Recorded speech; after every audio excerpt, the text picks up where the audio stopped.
Hello, everybody, and welcome to the newest episode of the Legacy of the Rimlen. Our party is about to reunite edition. But before we go into what happened last time and into the actual session itself, let's, as usual, have our players introduce themselves and their character. The dice this time say that Deli should go ahead and introduce themselves and their character. Could you please go ahead, Deli? Yeah, of course. Hello, everyone. I'm Dely, and as usual, I'm playing as Muninn.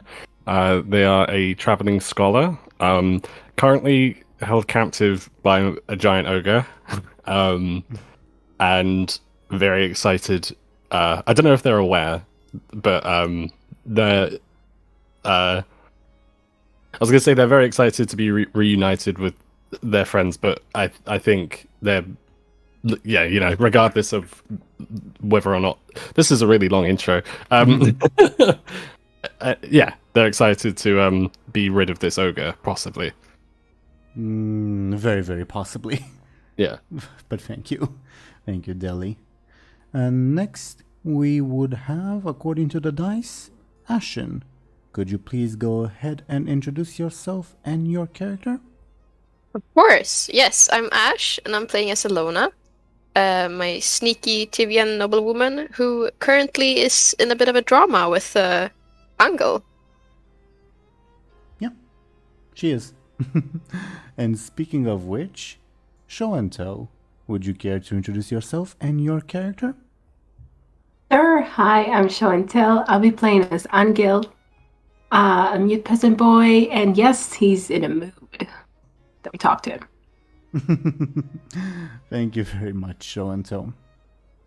So, last time, as usual, the party continued to be split up in the group of Muninn and the group of Anghel and Illona. Muninn was held captive by an ogre, while Anghel and Illona were held captive by some peasant brigands. I don't know what the best term to describe them would be, because the peasant brigands believed that they were responsible for some bad stuff. On the Muninn and ogre side, Muninn eventually talked to the ogre and discovered what exactly the ogre was about to request from the party. Namely, he was about to give them two choices, either to get him a basilisk pelt or to get rid of some annoying guy to the north. A basilisk, for those who are unaware, is a mythical creature that will turn to stone anyone who either sees it or either it sees, I guess. The ogre wasn't particularly specific. But Muninn managed to convince the ogre to go after their horse, because their horse also got missing. And they did find the horse. They found it to be petrified. Muninn retrieved their supplies, but they also discovered that the basilisk had gone somewhere else from where it was suspected to be. But as for Anghel and Illona, eventually they, after treating Angel's bullet wound for a while, and by the way, Show&Tell, your level 4 consequence will go away right away, provided you take a brief rest. All right. Yeah. After treating the bullet wound, at least, what's the word? Basically, fundamentally, I don't know. Superficially, yeah, that's a good way of saying it. Superficially, yeah. After treating that, they managed to talk their way out of the imprisonment. They also heard some people traveling through the village, namely a rider from the city to the east and a creepy woman. I don't think you guys heard from which direction she came. Anyway, later on, as they were about to leave the village, they found out that a little girl had gone missing in the village, which obviously sent it into a whole panic. They declined to help for easy to understand reasons, but as they were about to leave, I compelled Illona that maybe one of the guardsmen, quote-unquote jailers, heard about a certain Tivian woman who was wanted, but Illona managed to make a getaway from that situation. But this has caused certain suspicions, I suppose, with Anghel, because Anghel doesn't really know his traveling companions, and hearing that Illona may be like a wanted person, understandably might put him on edge. Especially since I was about to say his remaining family, but he's not really family. His remaining acquaintance, let's say, Joseph, told Anghel not to trust these people.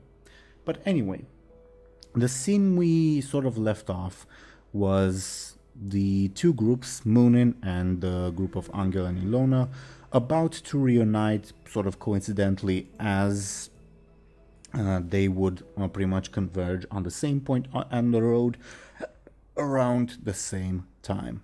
So, as I go to turn on the background music, I would sort of like to ask, maybe as a bit of a warm-up, for lack of a better term, what's going through everyone's minds at the moment? You haven't, like, Anghel and Illona, you have not seen Muninn. Muninn, you haven't seen Anghel and Illona yet. So what's going on through everyone's minds at the moment? What's up with everybody? Would you guys like to go first, or? Well, I could. If it makes things simpler, I can go first. It would pretty much be similar to my really long intro, like Muninn's thoughts. So they are getting really impatient with this ogre. It's like hanging out with like a really massive child. It's like hanging out with like a giant with the brain of a child. And they're looking forward to reuniting with their friends again. They're not necessarily like Expecting it? Yeah, exactly. That's what I was trying to say earlier, but I didn't know how to word it for some stupid reason. And but they're like probably gonna do the ogre's job, like unless they like all three of them together can somehow like get out of it. But we'll see. We will see indeed. Yeah. Also, Okay. just for I'm sorry. No. Just for a little bit of added context, it's about like the time of day. It's about sunset, going towards evening. Yeah. We need to think about sleeping. Sleeping some like. I mean, unless we're going to meet the ogre. I mean, either way, we'll have to figure that out. But Anghel and Illona don't know that the ogre is approaching. Anyway, yeah, I think like Anghel is kind of, like I said, like we kind of knew. I mean, he's definitely in the mood. He's very suspicious of Illona. He's kind of, it kind of brings up all the I don't know if it was exactly suspicion with Muninn, but like he also had like maybe something. Like he also had like problems with them before, as we know. So he just kind of brings it up as well, and he's just thinking a lot, I guess. Thinking too much. I'd say Illona is like, she's not gonna engage in conversation since last time she got kind of turned down, so she's just waiting for Anghel to sort of come around. But she's following him, so to make sure they're not like splitting up again. And she's also pretty caught up with the whole, people know who I am here. Need to stay careful in the future. To be fair, one guy in the whole village heard a rumor. So, people, sure, but not a lot of people.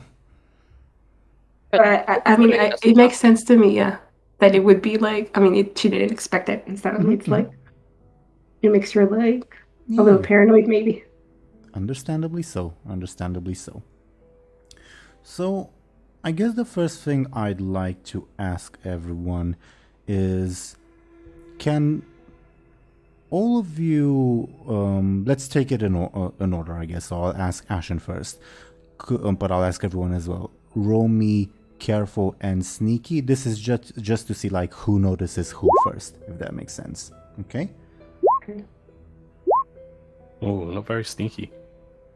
To be fair, you are with an ogre. Yeah, makes sense. And Show&Tell as well, please. A careful and a sneaky? Yep. Careful is for... that's a bit unfortunate. Careful is for noticing, sneaky is for not being noticed, if that makes sense.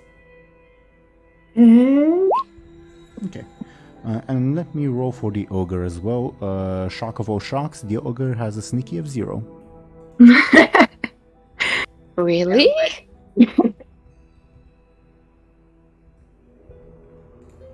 Okay, the ogre is practically blind and very, very loud. So, since Muninn went AFK for a little bit,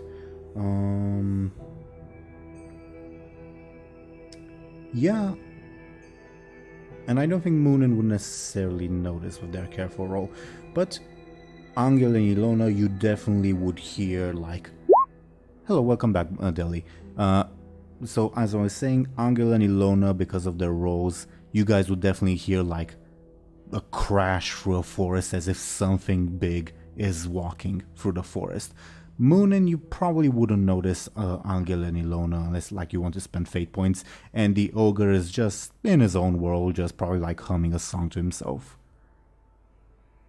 So, Anghel and Illona, how do you react to hearing like footsteps crashing through the forest? I imagine we stop. Yeah. Or Probably like high in on the side of the road. Just like Oh, okay. Yeah, I guess yeah. There's not much time to think. I guess they just kind of like in terms of Anghel anyway, he, like hears it, kind of moves aside immediately. So maybe you guys go like hide behind some trees or some bushes, something like that? I guess, yeah. Okay. How do we know? I mean, do they end up in the same place? I mean, the ogre and Muninn would end up close to you guys. It's just that they do not notice you yet. But you will notice them first, basically. Go ahead. Oh, I was just going to say, I guess we're just kind of peeking, to see what, the source of the noise, to see what comes, I guess. Sure. As you will see, this gigantic ogre carrying a very annoyed looking Muninn in his hand, and in his other hand it looks like it's carrying Munin's supplies. Because if you guys remember, or at least if Dilly remembers, the ogre offered to carry Munin's bags for them. That's nice. It's funny to me that they notice that Muninn is very annoyed. But Muninn and the ogre do not notice you yet. And the ogre, Deli, feel free to like interject at any point, by the way. Everyone else as well. But the ogre sort of like sits down on a rock, drops Munin's supplies, probably a bit too from high up for comfort, begins scratching his butt and lets out a big yawn. In the middle of the road? Where is he exactly? On the road. He's sitting on a rock, like on the road, basically. Again, remember this is a dirt road, not like a paved road. Okay. Hope friends will be here soon. Okay. I think Muninn, just for narrative purpose, Muninn would say, as they just witnessed their belongings being not thrown to the ground, but recklessly dropped. They would just almost like a knee-jerk reaction. They would say "Careful with those." With what? With butt? No. And then Muninn would sigh and just say, "Never mind." Still hungry. When will friends be here? Okay, we hear that. That's good. We have some kind of, Yep. Well, it's up to you guys if you know who friends, quote unquote, are. Yeah. Right. I think like Illona would tap Anghel on the shoulders like, we should go out. We should just see what's up here. Okay. Anghel, like, I guess kind of nods. Like, I wonder if he kind of flinches when he taps him, but okay. But he nods. It would be perfectly understandable if Anghel did.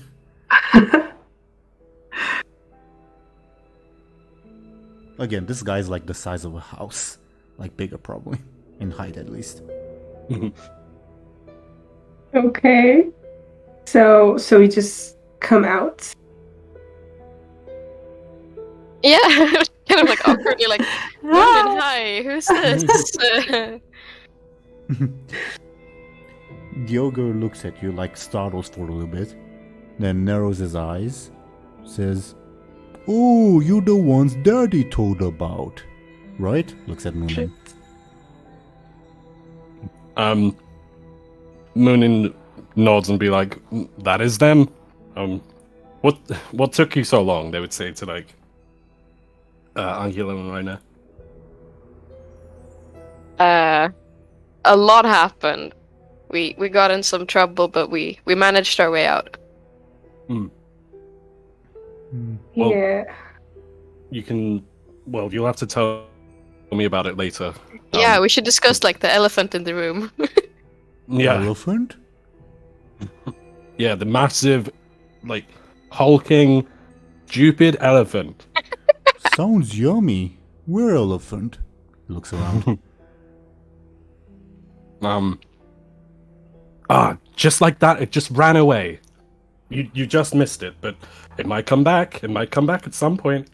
Give me a sneaky. Oh no.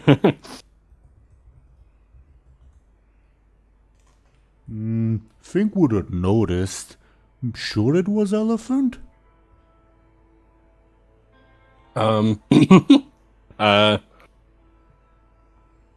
Maybe Muninn would just say, I don't know what Muninn would say. Muninn would be like, oh, maybe our eyes are just playing tricks on us. Don't worry about it. Eyes can play tricks? Are they cursed?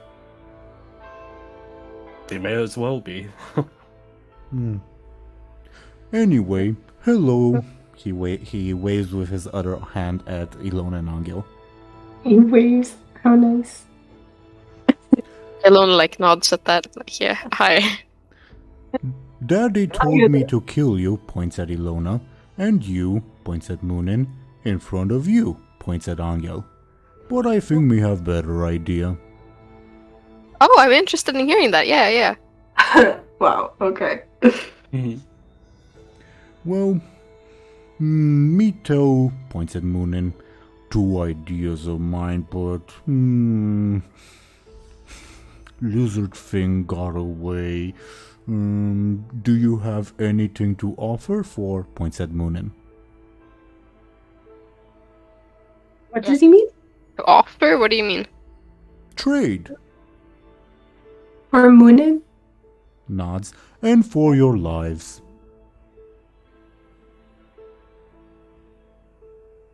Okay. Like, Illona would look confused at Muninn, like, what should we do in this case? Like, without speaking, but just like... Yeah. Exchange looks. I could be mistaken, but Muninn would say, you never mentioned this. This wasn't... You said you had a deal for us. A job. Yeah, and I do. But want to hear alternatives. Hey. I think Maybe Muninn you would just, got like- something better. I don't know if we do, really. Apart from lots of... Cash. Yeah, lots and lots of cash. But then, I don't know if the ogre would want cash. I was thinking I could cover him something, but You probably won't appreciate Ooh. the beauty of it. Isn't that like your stunt? You could just like Yeah, it mess could with be a stunt. Oh. I mean, I could use it as a stunt, sure. And then but the question is, does it apply to all of us though? It's a stunt. I mean, I'll look at the wording, right? But I don't think it does, though. Let me check mean, the if exact it's- wording. If it's like trading for Muninn, then it should be fine, right? Yeah, right. Yeah, and for our lives, though, he said, the ogre. Yeah, it's Dude. quote something valuable. So I'd ask you to like argue for me. Like, are you talking about Muninn? Are you talking about your lives? Like not getting killed in front of Anghel? Are you talking? Yeah, what's up? Like, I need to choose what I'm trading for. Yeah, or RP convinced the ogre that your little wood carving would be worth Muninn and displeasing the ogre's father. Which it might, because it is your stunt. Something valuable could be our lives, in plural.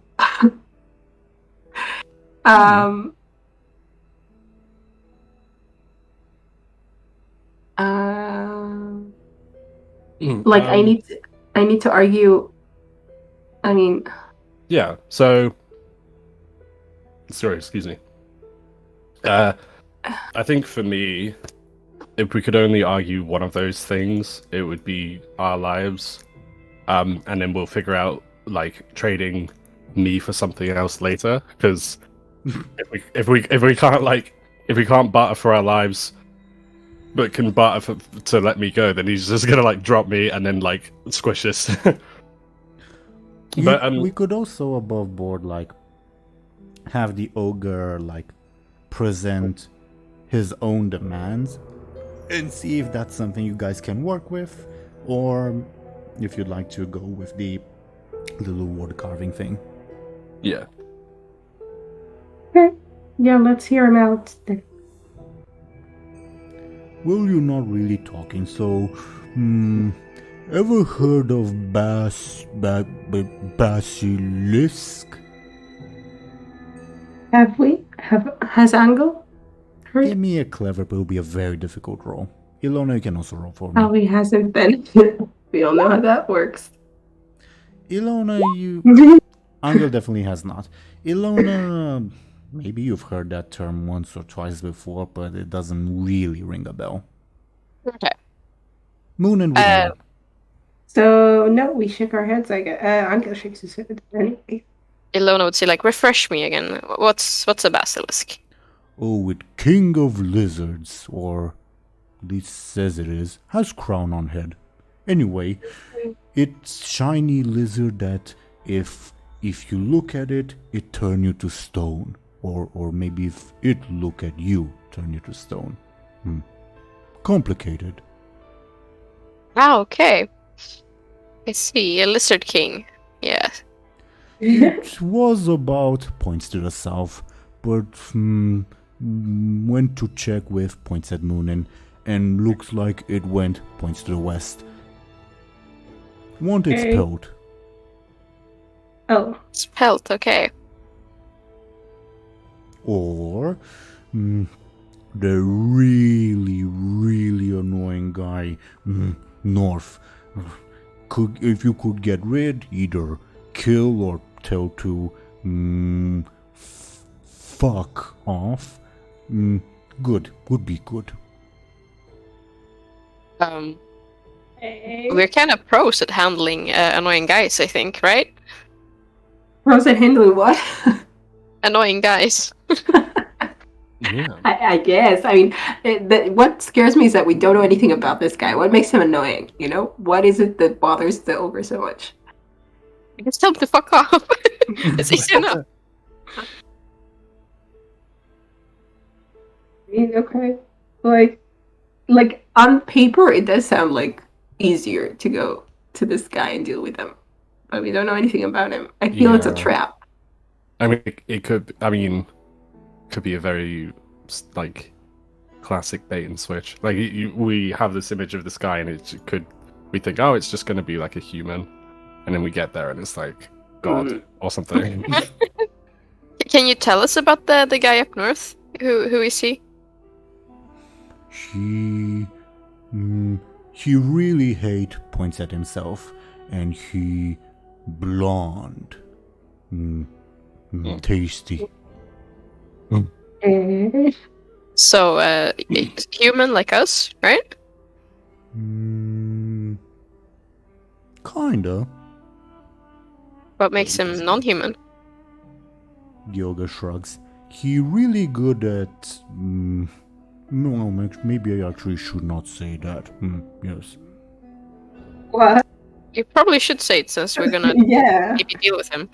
No, cause it make it put it disadvantageous for me. Yes. Wait, what? What am I supposed to make of that? Yoga nods to himself like, yeah, I did the right thing. Well, if... Oh, I forgot. My name's Greenleaf. What are your names? Oh, polite. What did you say, Show&Tell? How polite. Muninn... Does the ogre know Muninn's name? Muninn has already introduced themselves and talked at length with the ogre, yes. Yeah, okay, I thought so.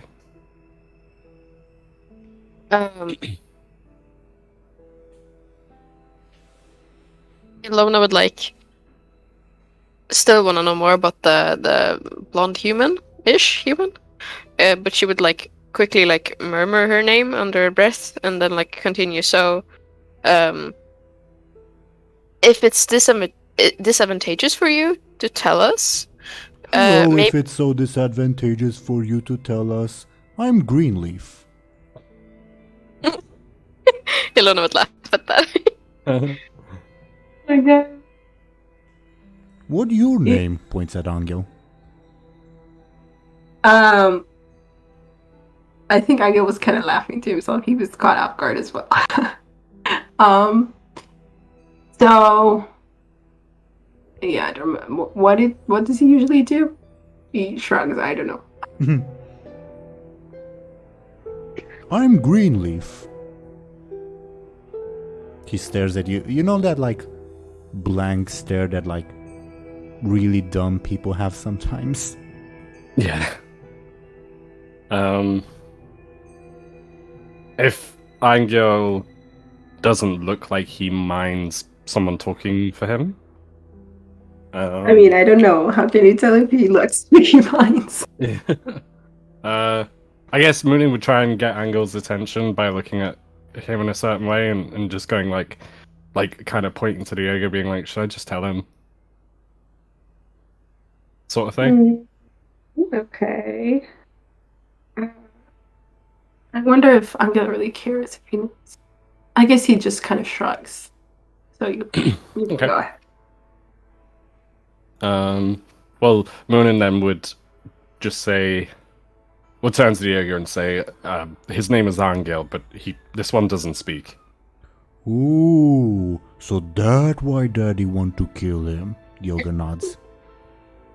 Yeah, that makes sense. Sure. But because he can't speak. Well, if Daddy ever talked to him and he'd not talk back, Daddy, he the type to get really angry. He shake earth, you know? Yeah, we know. I think. Well, that's a better excuse than we could have come up with. So I was gonna say, yeah. I think Muninn would nod to the other two, just being like, yeah, let's go with that. yeah, sure. Nice to meet you, says to Anghel and Illona. Okay. You too. So, Muninn, and if it's so disadvantageous for you to tell us, what you think? Okay. Muninn would say, I mean, it sounds better than a basilisk. What do you two think? I'm just curious, like, will you follow us and help us with the basilisk and killing this dude? Oh, basilisk! No, no, no, no, no. Me big. If me come along, I be first thing basilisk see. No one turn to stone. He shakes his head like he looks genuinely frightened. Illona would like look around at that, like, maybe. Yeah. Suddenly sounds very nice. Yeah. And for other guy, no. Forgot to think. Me need. If let looks at Muninn. If let you go to help friends, how I have guarantee you come back. Pinky promise? Why would we come back? What? Like, What Pinky you- have to do with it? It's a strong bond. You can't lie if you do a pinky promise. You give me your pinky? No, we just touch pinkies and say we promise. What point of that? It's a strong bond. If it's so disadvantageous for you to tell us, you know makes sense. Oh, fair enough. I think. I mean, why does he need us to come back? If he promises us that we go and do whatever, Well, and we do that. One of the demands is that you bring back the pelt. Right. Out with the basilisk, with the guy.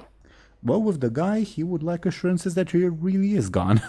Yeah. That makes So we need to come back and say he's gone and then leave. Okay. And probably provide some proof, like he's asking for guarantees. Yeah. Okay. like an ear or something, like a severed ear. Pinky. Yeah. Okay.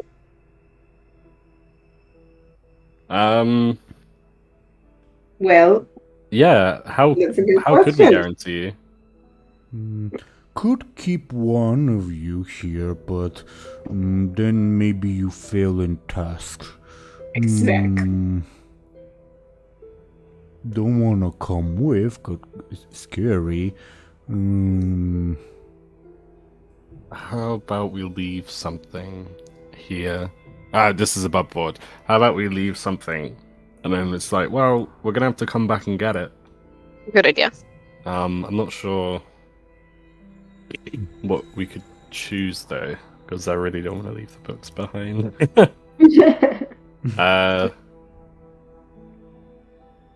What do we have? Anghel, We have, like- Anghel and Illona don't really have anything because they forgot their supplies at the village. Yes, Jesus. Yeah. That was stupid. But yeah. I guess it probably wouldn't be too terrible to leave the books, because the ogre, as long as the ogre like doesn't damage them, they'd be a good guard dog. But judging by how he just put them down, not damaging them is kind of risky. Yeah, that's true. Muninn, can you... Well, actually, anyone who might be thinking of dropping the books, could you give me a clever? Yeah. There we are. Oh, these are good rolls. Damn. Both of you would think, the ogre has been talking about getting hungry, he probably would not stay at his post like 24/7. Right. Yeah, he definitely wouldn't. Interesting. Like, and he won't care about the books. Like, he won't protect them in Yeah. a way. When it would. They're like babies. Maybe not books then. Maybe if you Maybe you give me your pinky if it's so disadvantageous for you to tell us, like you said? I will not give you my pinky. I will just touch my pinky to your pinky, and then I'll keep my pinky and go. Stares at you, blinks one eye, opens it, blinks the other eye, opens it. What point of that? It's a magical bond, man. You can't break a promise if you do that. Oh, you got magic? Okay, what we gonna sacrifice? She's like mumbling my dignity under her breath. But like, we could sacrifice a tree, you know? We break a tree and then it's all good. But me break plenty of trees and no one really say that sacrifice. He points at like the path of destruction he has wrought by just walking. Oh, you've already done it. Then we don't need it anymore. That's perfect. Oh, clever. It is? Yeah. We just need to touch our pinkies now, and then we can go. We do? Yeah. He blinks one eye, then the other. So, what, huh? You've lost him, clearly. Illona like stretches her arm out with her pinky first, like just touch your pinky to my pinky, and then we go. Stares at it. I'm gonna roll the ogre's clever. Come on, work.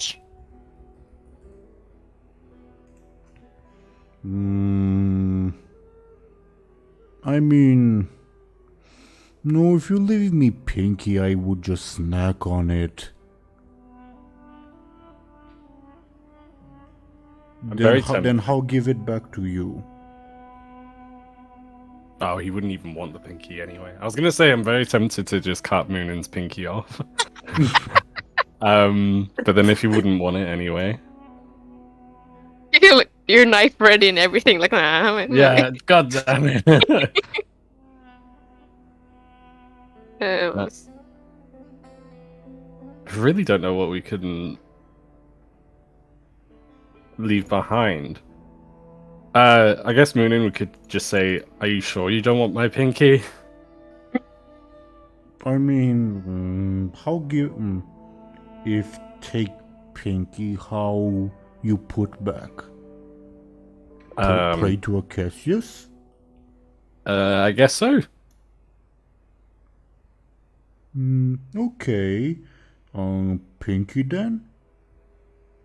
But what to sacrifice to Ingenuity then? To what?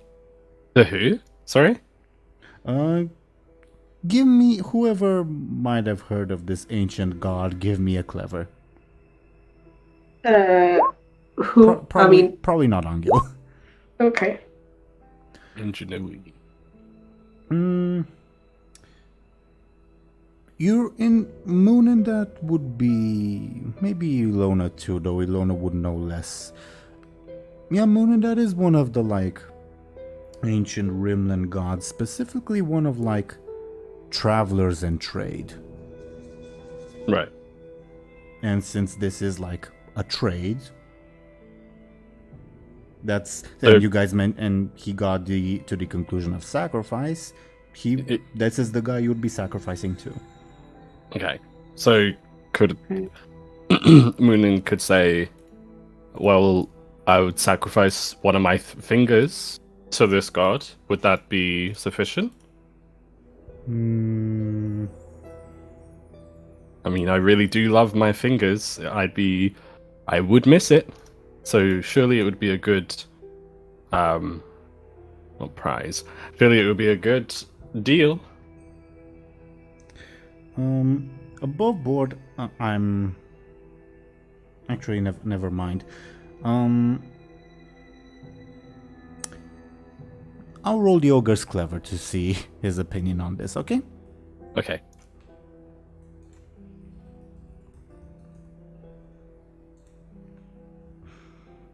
Don't think Ingenuity fan of pinkies, but if okay, you give pinky, I give pinky, we have trade.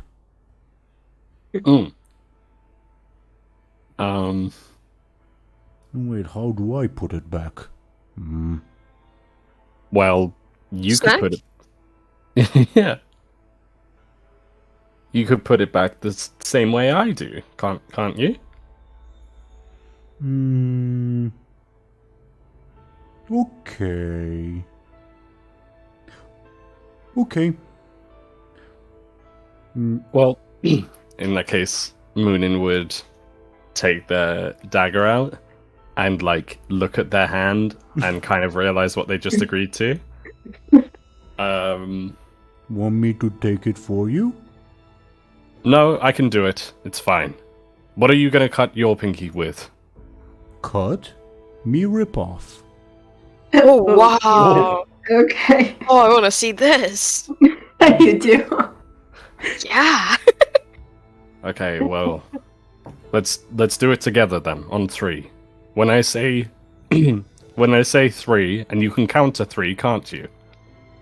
1, 4, 6, and 3. Yes. How about let's count to 6? 1, 4, 6. Okay. We're 6 after 7. It's let's let's just go. Let's just do it when I say go instead. How about that? Okay. He lets you. He drops you so that you could. Probably for like the first time in half of the day you can walk on your own, and he can also rip off his pinky finger. Wait, he's already done it, or he's done it so? No, he's dropping you so that he can do it. So that he can do it. Okay, right. I see. Okay. All right. Are you ready? Looks at you, like stares blankly, like Yeah. expressionless. Yeah. Well, I'll take that as a yes. Ready? And Muninn, upon saying go, Muninn would cut their pinky off, but they would would go. Ready? Go! Can you give me a force roll to see if you manage to go through with it? Oh no. Cheevers. It dawns on you how terrifying it is, but you are able to push through it. It's just that you'll probably like start feeling woozy. Like, Yeah. just like a personal anecdote, this is why I can't donate blood. Like whenever I get like a vaccine or a syringe, I start feeling woozy. If that makes sense. Me too. Me too. Yeah. Totally. That makes sense. Yeah, Muninn, you start to feel the same way. Yeah. You cut off your finger, and the ogre just stares and says, "Oh, right," and casually rips off his own finger. Oh. I think Muninn would like have to sit down. Muninn immediately would have to sit down somewhere. Because they were woozy enough as it is from cutting their own finger off, but like seeing the ogre do that is like brutal. Why you sit? We have to pray to Ingenuity to bless trade. Oh my god. Well, we had to do that. Sorry, I'm bored. We had to do that first. Is that what he was saying? No, that's not. He said, "Why are you sitting down? Now we have to pray." Oh, right. That's what he's saying. Okay. Illona would like rush to help Muninn up to help him stand. Muninn would accept that. The fresher the sacrifice, the better. How are you so nonchalant about this? And then, like, Muninn would say that, and then they would accept the help from, like, gladly accept Illona's help and stand up. Where's the pinky? Like, is it on the ground? The ogres or Muninn's? Both, I guess. Muninn's, though. I was asking about Muninn's. Mine is in my hand, I think. Oh my god. That's real. Like, Okay. I think the pinky is in the hand of where it's from. Does that make sense? And then obviously on the other hand, it's like a bloody knife or a bloody dagger. Oh wow. Okay. That's a bloody dagger.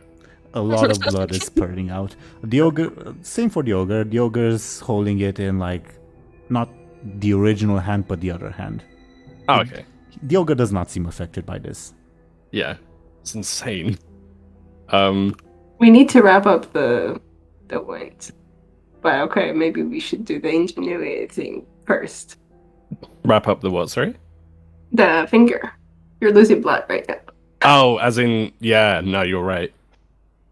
Like I was thinking that maybe Anghel could offer something, but I don't know what he could offer. He can maybe tear off part of his, I don't know what, shirt? I don't know. yeah, Not much Well- else left to Anghel. yeah. By the way, if Anghel and Illona, was your money on your person or on the horse? On the person, I think. Excuse me, sorry. Yeah, I guess I- I guess it was on your person because you offered to trade with like the brigands earlier. So okay, fair enough. Yeah, sure, it was on a person. Also, Sure. my horse died ages ago. True, but I figured you could have stored some stuff on Angel's or whatever. Let's say that they carried it on their person, yeah. I mean, money, you wanted clothes to you, yeah. Hmm? Fair enough. So the ogre's just like staring at Muninn like, come on, we have to go pray to Ingenuity. What are you doing? What's going on with you guys? Okay. Um, Sorry, you're asking what's going on with Anghel and Illona? Or is just in All of general? you. All of you. All of you. Okay. Well, Muninn, once they like sort of come to their senses a little bit, they would clear their throat, hold. They're kind of like not very experienced with praying to this god, I feel. So they would like just do things and just hope that it's right. But they would hold up their severed finger like towards like above their head, Mhm. and they would say, so they would ask, what words do we chant, if that makes sense? What kind of prayer do we have to? The ogre like drops to his knees and looks up to the sky and says, "Oh, Ingenuity, son, uncle, and auntie, or second cousin? Maybe first cousin. Anyway, oh, patron of roads, traveler, and trade, and thieves, and sheep, and trade. Did I say roads? Yeah. Yes, you did. Muninn would say. Muninn would say like be repeating what the ogre is saying like with a grain of salt. Like they wouldn't be saying like, or is it uncle or whatever. They would just be like really impatiently like waiting as the ogre is like thinking. You're right, thank you. Where was I? Oh, please bless trade and make sure it go good and they bring back stuff. Yeah, and me no have to kill, points at Muninn and Illona in front of, points at Anghel, cause that would not be nice. Daddy really have weird demands sometimes. Anyway, please Ingenuity, bless trade and bless us. Yes. Oh, nice. I'm very, very curious what Muninn's rendition of that would be. I'm not asking. Delia, I'm not asking you to like repeat those words. I'm just wondering which parts would Muninn have kept. Definitely not any of the ad libs. but yeah, they would like it would be interesting to watch. Yeah. All of you would. A slight wind would blow, and all of you would hear a voice. Sounds like a young man that would say, "Greenleaf, for the last time, it's not pinkies that is the most appropriate sacrifice for me." Oh, sorry, cousin? First cousin, second cousin? Sorry. But yes, the trade is blessed. Take care, mortals. And the wind stops blowing. Okay, at least he was kind. Ooh. Sort of. Muninn would let out a huge sigh of relief. Ingenuity nicest cousin, except when he steal. Or is it uncle? Forget. You know, Well- when uncle and auntie are also cousin and stepbrother. Complicated. Definitely. Well, Muninn would. Sorry, excuse me. Muninn would clear their throat, and I assume offer their pinky to the ogre, or has it sort of been taken by the god? Before your eyes, both I don't know how I don't remember exactly how you were holding it, but the ogre was sort of like offering it up to the sky. But before your eyes, your pinky and the ogre's starts to like rapidly age and decay and slowly turns to dust. Okay, Oh, okay. Interesting. that is interesting. How we get that back now? I guess when So much for that. yeah, Muninn is guessing, but they would say, "Well, I guess when we return, we get our fingers back. We've made our bargain, ogre." Oh, right. When you get back, we should have cow. Ingenuity real like cow. You get cow or I get cow? Muninn would look to everyone else, but they would probably say, "I guess we can all try to get a cow. What in case one of us doesn't manage to?" But Yeah. But if we Since have we were two gonna be cows- busy with like the mission, I think you should look for cows in the meantime. Mm-hmm. Okay. Me find snack that way too.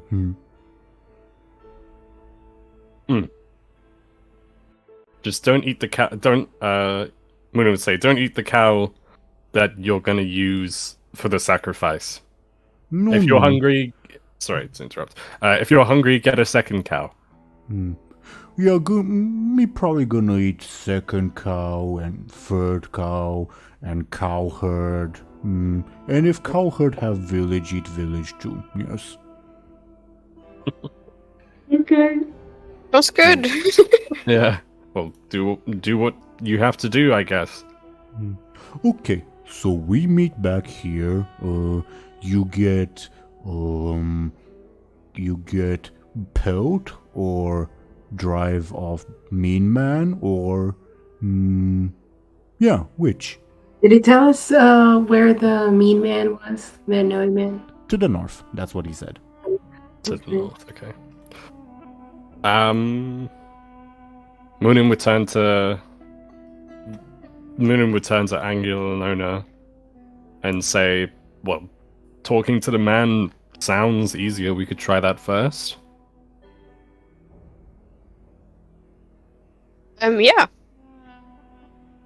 Yeah. We could always keep it open. Like if we feel like the basilisk is not working, we can take the guy in the north instead. Yeah. Hopefully. Well, Like, hopefully it won't be like we can still leave before we, I don't know. If we start and I don't know.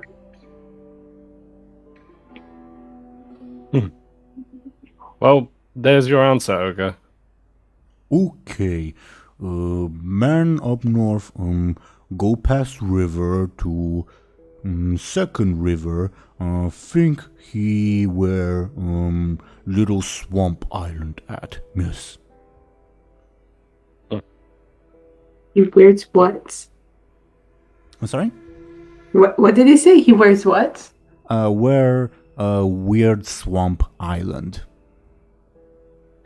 Okay. Okay. Okay. Well, Where should I go get cow? That way points to the east, or that way points to the west. I guess that's up to you to decide.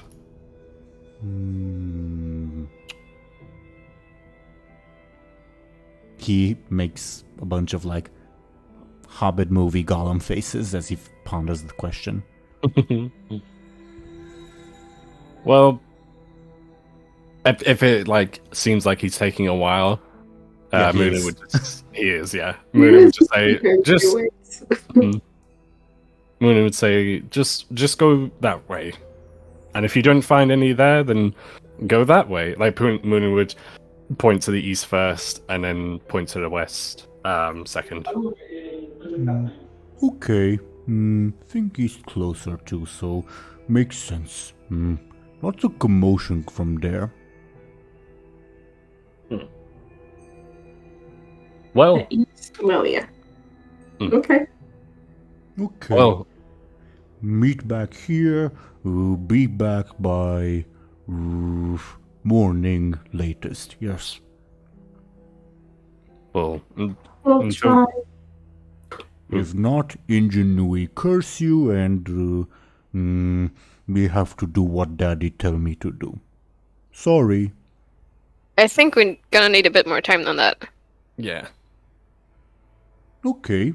How much time? A week? We're gonna have to travel there, we're gonna have to fight it off, we're gonna have to... Oh, but Survive. it's close. It's over there. Maybe you walk so fast because you're so big and strong. But we need to take our time. We have smaller legs. Can you give me a sneaky, and I'll oppose with the ogres. Careful. I can do that, yes. Is it lying though? I mean, I'm just wondering. I think it's very clearly lying. Ashen might disagree. Yeah, sorry. I like, is it really close? And we just like, okay. The ogre, I mean, feel free to give me a careful to like see if the ogre is saying the truth or not. Like Okay. to inspect him. That would be.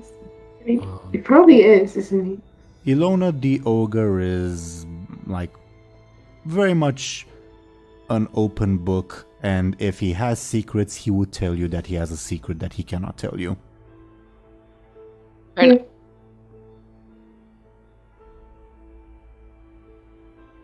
So yeah, what he said was the truth. And if he has something to hide, he'd probably say something to the likes of, "Oh, I can't tell you that. I'm sorry."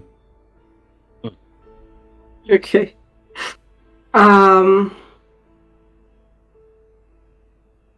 Okay, so I guess I kind of missed just how far it was.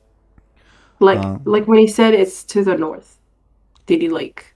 He said not the first river, but the second river you'd come across. Oh. And we know how far away that is. Nope. We don't. Okay. How about above board? How about we ask him for 2 days instead of? I mean, to be fair, before you ask, Ashen did roll, and according to the roll, Illona asked to give us a week as like we are short, we like walk slow, etc. And because of the rolls, the ogre would like sigh in frustration and say, but how feed cow in week? Difficult. I need to eat. Week fine, but problems. How feed, how eat cow. I mean, me get that you slow and weak and stupid, stupider than me, but problem. Okay. Well, So it wasn't enough to sneaky? It is. He's just whining about it. well, Muninn would say, well, cows eat grass. There's a lot of that, and you eat cows. So just if you run out of cows, go get more. What if take all cows from village? Suppose there are more villages around. Okay, will do. See you in week. See you in a week. Bye. Yogur, Adios. Yogur dusts himself off and picks up his club, which is just like a tree stripped of branches, and puts it over his shoulder and casually strolls towards the east along the road. Can all of you give me a careful? Yeah. Just to see if you might notice something. Anghel would notice. There's people coming from the village on the road to, like, from the east. Bjorger's probably going to intersect with them. I guess too bad for them. It's the village that we left. Yep. You see Do that we there are care?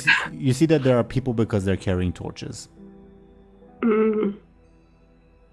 Okay. Illona does not mind right now. Not at all. Anghel is the only one who notices anyway. Yeah. Oh, only Anghel notices. Oh man, I do feel like he might mind a little, even though they were douchebags. Oh well.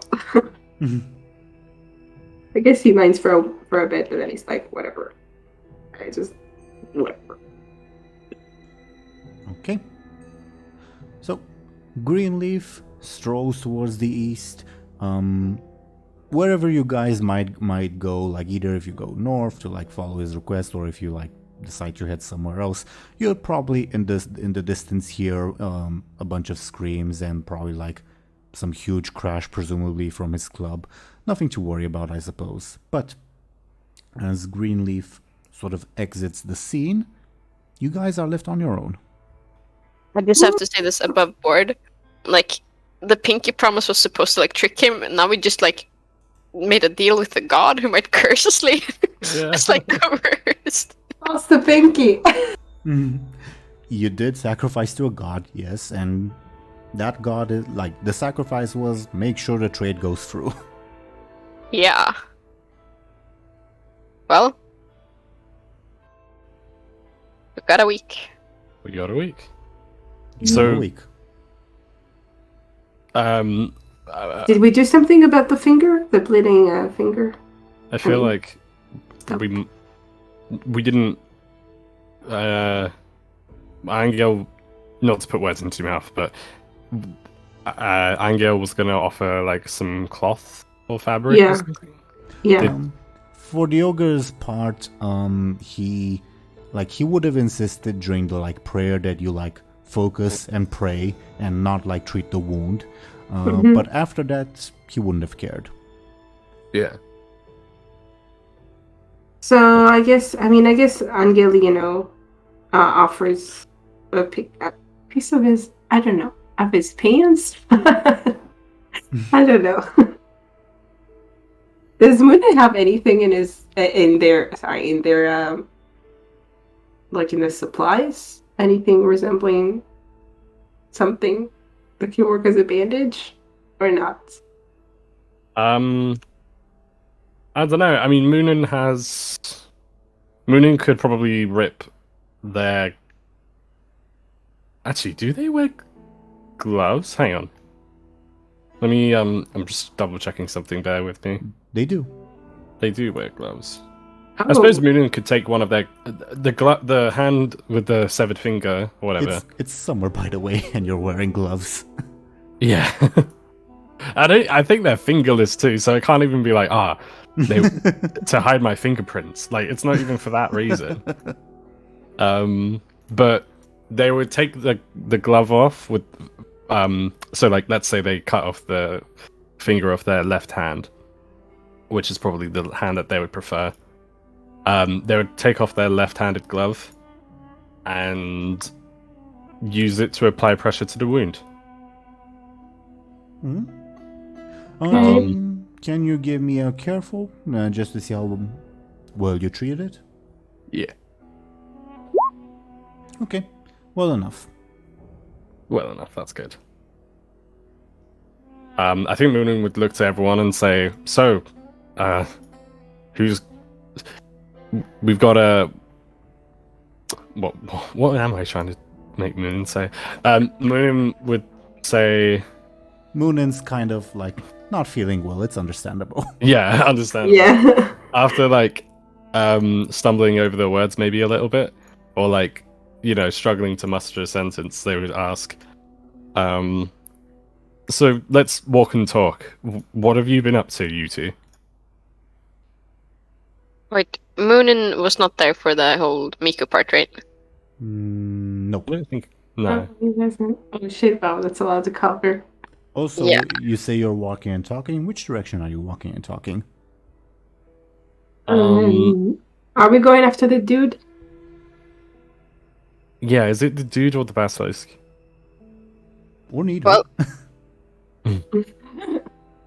the thing is about the basilisk, we don't know if if it sees us, we're screwed, or if it's just like if we see it, or like eye contact. I don't know. Right.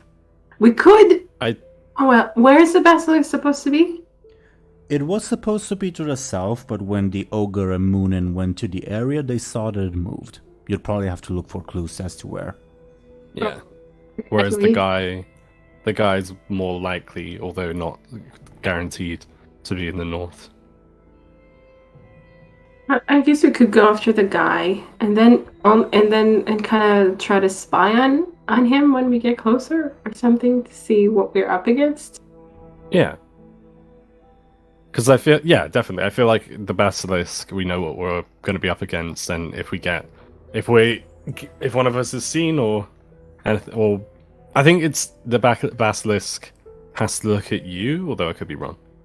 Yeah, I think that's. I mean, I don't know. From Harry Potter, at least. Yeah. That's how it is. But I don't know if it's the same. You know, if it's the exact same legend. Yeah. Well, either way, we know what we're up against. We could get turned to stone. We could not if we're safe. Whereas the guy, we don't know what we're up against.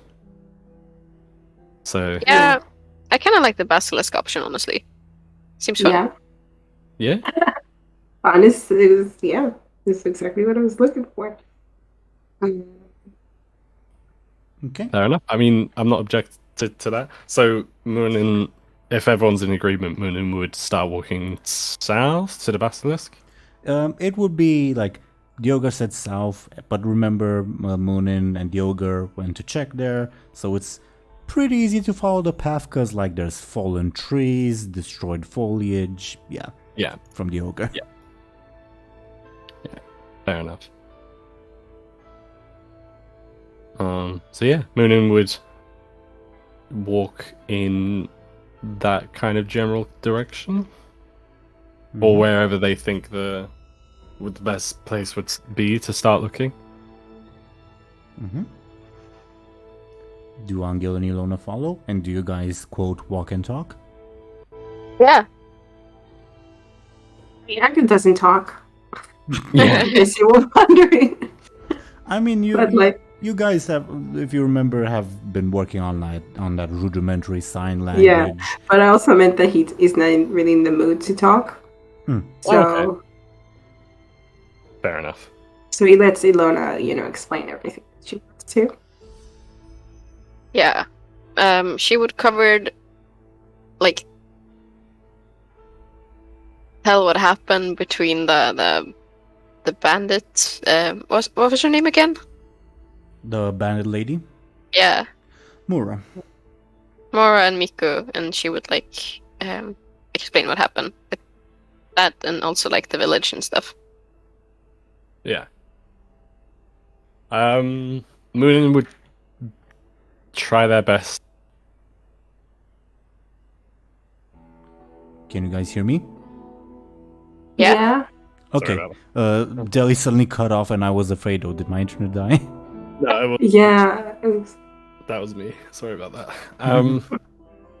Muninn would be listening, but like they would be kind of struggling to like pay attention because of how much pain they're in. But they get the gist of the story. I do wonder, how does Illona how does she explain what happened when she ran? Like, she just says, I ran away or whatever? Oh yeah, because Anghel has not conveyed what happened to Miku. Mm-hmm.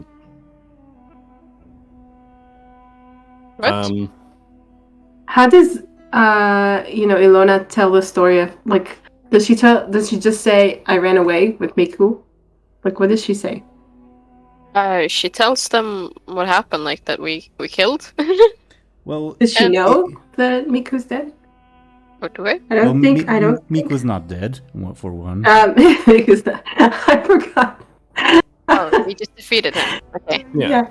Well, that to me. Well, at least as far as you guys know. Yeah. Like, I don't think Anghel actually told anyone, right? Yeah, Illona. Ashen, that's like what the thing was. Illona ran sort of halfway through that little battle before she saw what happened with Miku. And Anghel has not told her what happened. Right. So But she would like tell it from her part as much Okay. as she knows. Okay. Okay. Muninn would say it's it's a shame that it's a shame that Miku is, I suppose, not. I want Muninn to say like it's a shame that Miku is like unhappy with this, but like maybe worded a bit better. But then I guess, I mean, what did we expect? We let them. You're right. we let them in to go wander into the tomb. Mm-hmm. Can all of you give me a clever or careful? I leave the choice up to you to see if you remember something. Okay. Clever or careful? Your choice. I think all of you would remember. It wasn't just bandits that you sent in that direction, but also a bunch of important hostages. Hmm. Oh no. Oh, they took the hostage with them? Hostages? Do we remember which hostages it was?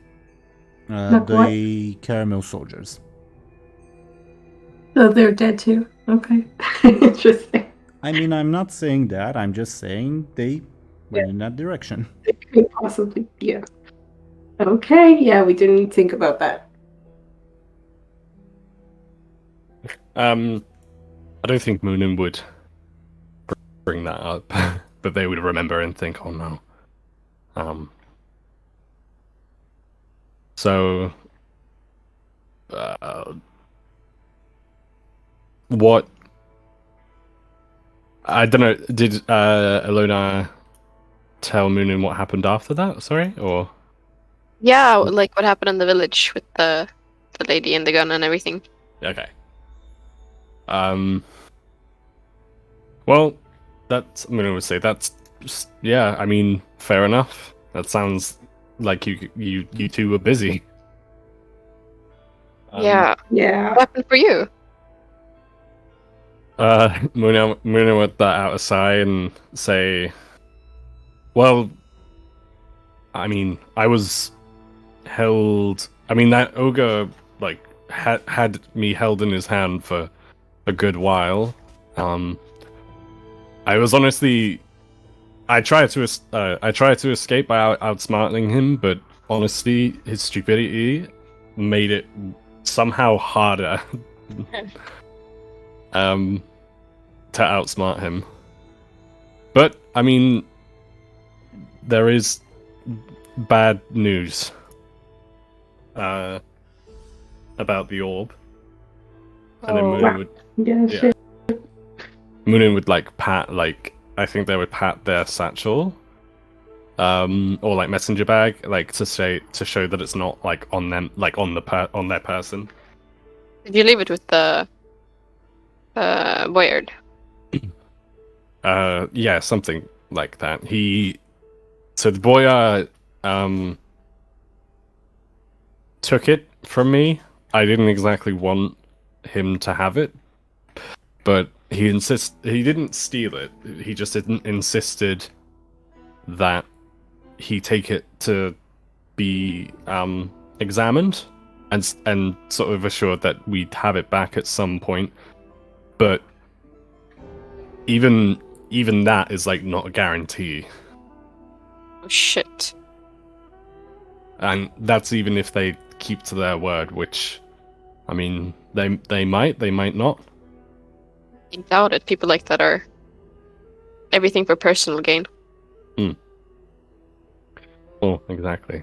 And the people who are gonna examine it might, they might deem it fit to keep it, which, I mean, I'm not too keen on. But I guess we'll see. I guess we'll see what happens. A lot to ponder upon. Yeah, shit. Just as a reminder, this isn't like a not so subtle command from me or anything. This is just as a reminder, like, for your character play. The sun has probably set for a while now, and you guys are fairly wounded as well. Yeah. Oh. And like it can be hard to track like a creature during the night with no light. That's true. That's true. We should rest. In a forest too, but yeah. Yeah. On the other hand, it makes it harder for the creatures to see us, maybe. That's not bad. Yeah, that's not bad. Do lizards they don't have any special sight or I mean they're night not sight or nocturnal, something? so they shouldn't be. Yes. I mean I don't know. I guess. Can any or all or whichever of you give me a clever? Yeah. Yeah, Anga's not even bothered. Okay, Illona and Muninn, you remember the ogre said that the lizard wears a crown? The crown will probably like shine in the moonlight.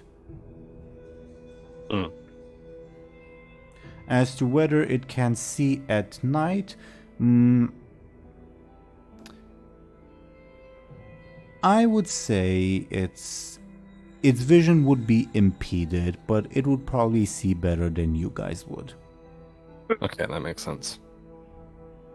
Like, it's not ideal for it either, but it's probably slightly better off than you guys. Well, except for the fact that its crown is shiny. I guess. Well, we have a week, so Muninn, Yeah. Muninn would like look to their finger and say like, "Fuck, this hurts." Yeah, we need to rest. Yeah. How about Muninn? I mean, also Anga has a wait. If Anga rests now, his bullets just disappears. No, no. Your level 4 consequence would disappear. The bullet would still be lodged in there. It's just that, like, think of it more as if you've learned to, like, acclimate with the wound. That's probably going to make it harder to take it out, isn't it? But okay. Yeah, but like, this is the same reason why I haven't like damaged Muninn's character for cutting off their pinky. Stress and consequences are more not so much like if your character is wounded or not, but rather how much your character can take, if that makes sense. Yeah. Okay, yeah, it does. That's why, like, mental stress, like you losing an argument, is also stress that like impedes you. That makes sense. Yeah, it does. Okay. Cool. So, Muninn would say, "How about we rest for tonight, and maybe look for the basilisk at twilight tomorrow?"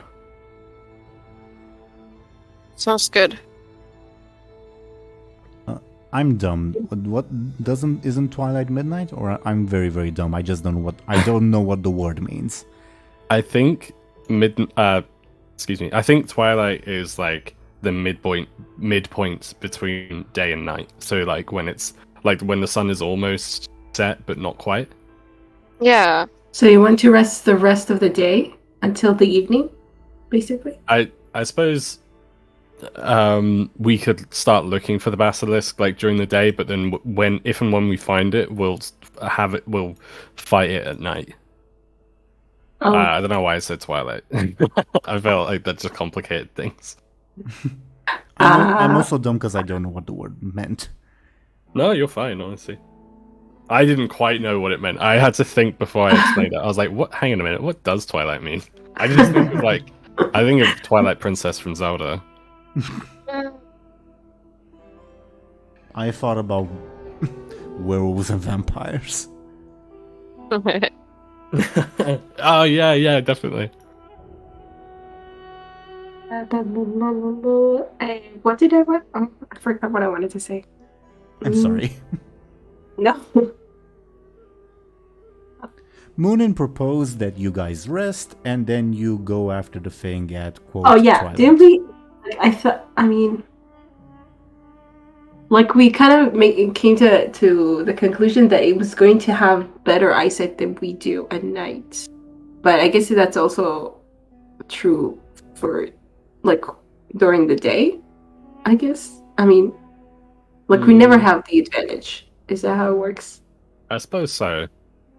I will say that because Muninn and Illona at least know that the crown will probably stand out in the moonlight. I think basically to give a sort of final verdict, you guys would be able to spot the creature from afar easier than it would spot you, but once you get closer to each other, it would have an easier time following you guys around than you guys it. Make sense? Yep. Yeah. Yeah, okay. Yeah, so I guess finding it, tracking it at night does make sense. Mm-hmm. Okay.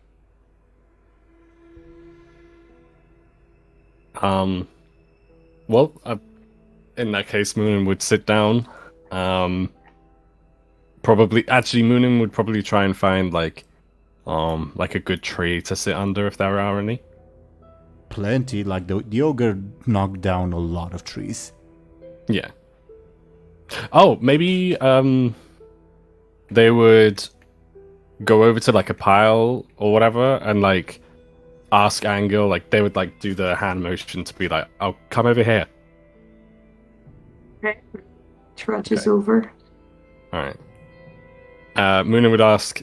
Muninn would ask. I do this myself, but I'm a little bit, and show Anghel their hand, and they would say, "Can you collect? Are you okay to collect a few good logs and for a fire, or for shelter?" He does have a wounded arm or shoulder, actually. He can say no. I don't know. I wonder how annoyed he is at this point. Yeah. To be fair, this isn't me telling you how to play your character, Show&Tell, but other than the general situation, I think you're more annoyed at Illona than Muninn. Yeah, that's true. So bad. He's he's just he's such in a teenager mood, funk. Yeah. Okay. So I guess he's just whatever. Even if he is annoyed, he kind of swallows it and just kind of points at his shoulder, which is bandaged. If they're talking loud enough for Illona to hear it, she would offer to pick the logs and stuff. Okay. Muninn would nod in thanks to Illona, but before they do that, they would notice. So Anghel pointing to his shoulder is sort of acted as a kind of a reminder, and was oh, right, sorry, never mind, I guess.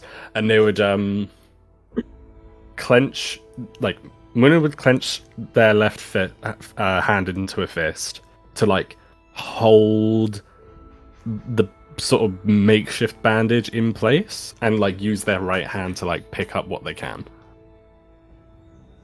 Right. Sees that, he feels a little ashamed, so he kind of tries to help with his other hand. Okay. No roll required. There's plenty of wood to go around. You'd be able to gather it around, and yeah, with at least like with all of you working together, if not alone, you would be able to start a fire. As to whether you can keep that fire from spreading, that's a different story, I guess. That's a good way to deal with the basilisk. Forest fire. Mm-hmm. We sure it's in the forest, though? No. You know it was in the forest. Okay. I think Illona would like bring that up, and say if we see it, we could. That's like one of the ways we could deal with it. It's like setting it on fire. Yeah, light the whole forest on fire that way. Yeah, mass destruction. I mean, that could How work. could we expect any less?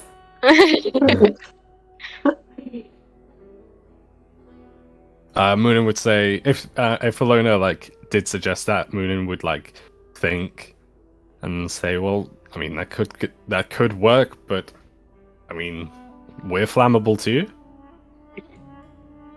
It's also slightly illegal, but you know. Yeah. Good. Let's hope that there isn't a or let's hope that there is a drought. I guess I was going to say, let's hope that there isn't one, but I guess It has rained like at the very start of the adventure. It's been like for a harvest and such. Perfectly perfect. Like not too droughty, not too rainy. okay. Well, I mean that could work. Muninn also like thinks as well. I just had a thought. Muninn would probably like look at all of the sticks and like tree bark and stuff like that, and maybe like say to everyone like, well,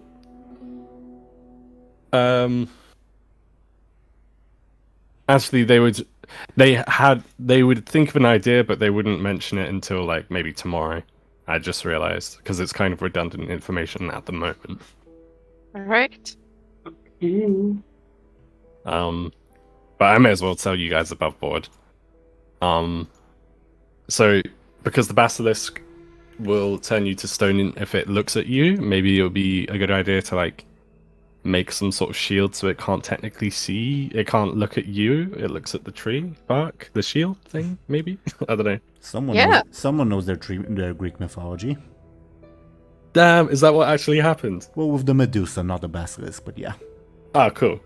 And we know he has a shiny prince crown, so we could just knock it off and make him look at it. Yeah.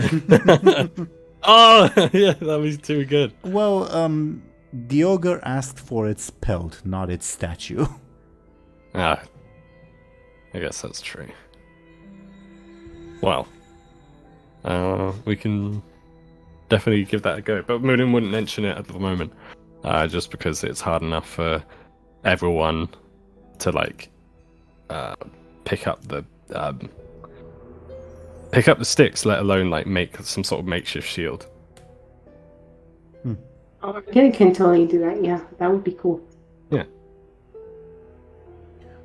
I guess my question would be: do you take precautions like surrounding the fire with stones to see that it doesn't like catch the whole forest on fire?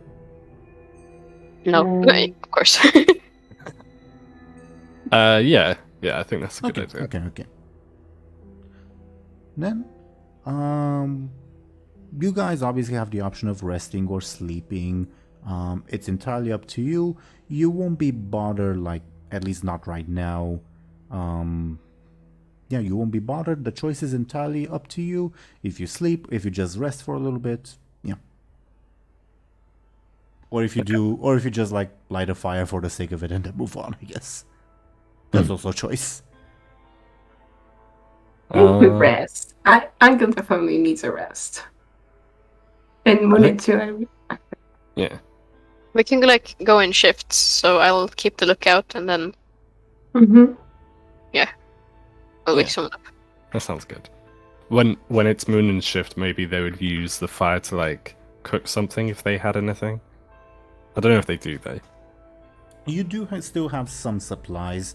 You probably would need, like, when you get to the next village or town over, to buy some new supplies, but you have enough for the night. Like, for all three of you in Munin's bags, though it would not last you the entire journey. Okay. Yeah, that makes sense. In that case, they would be a little bit conservative, but pardon the word, but yeah, they would they would be a little bit conservative, but they would like regardless cook something and maybe like offer if anyone was awake, or they would think to like cook more than just for themselves, if that makes sense. But not going too crazy. Mm-hmm. Yeah. I leave it to you guys entirely to tell me when you go to sleep or when you get a rest. The only thing I would ask is, like, the order of the shifts for, like, the watch. I think Illona goes first while watching, while they rest. And then it's up to you. I guess Anghel goes second because Muninn is the most freshly wounded, I guess.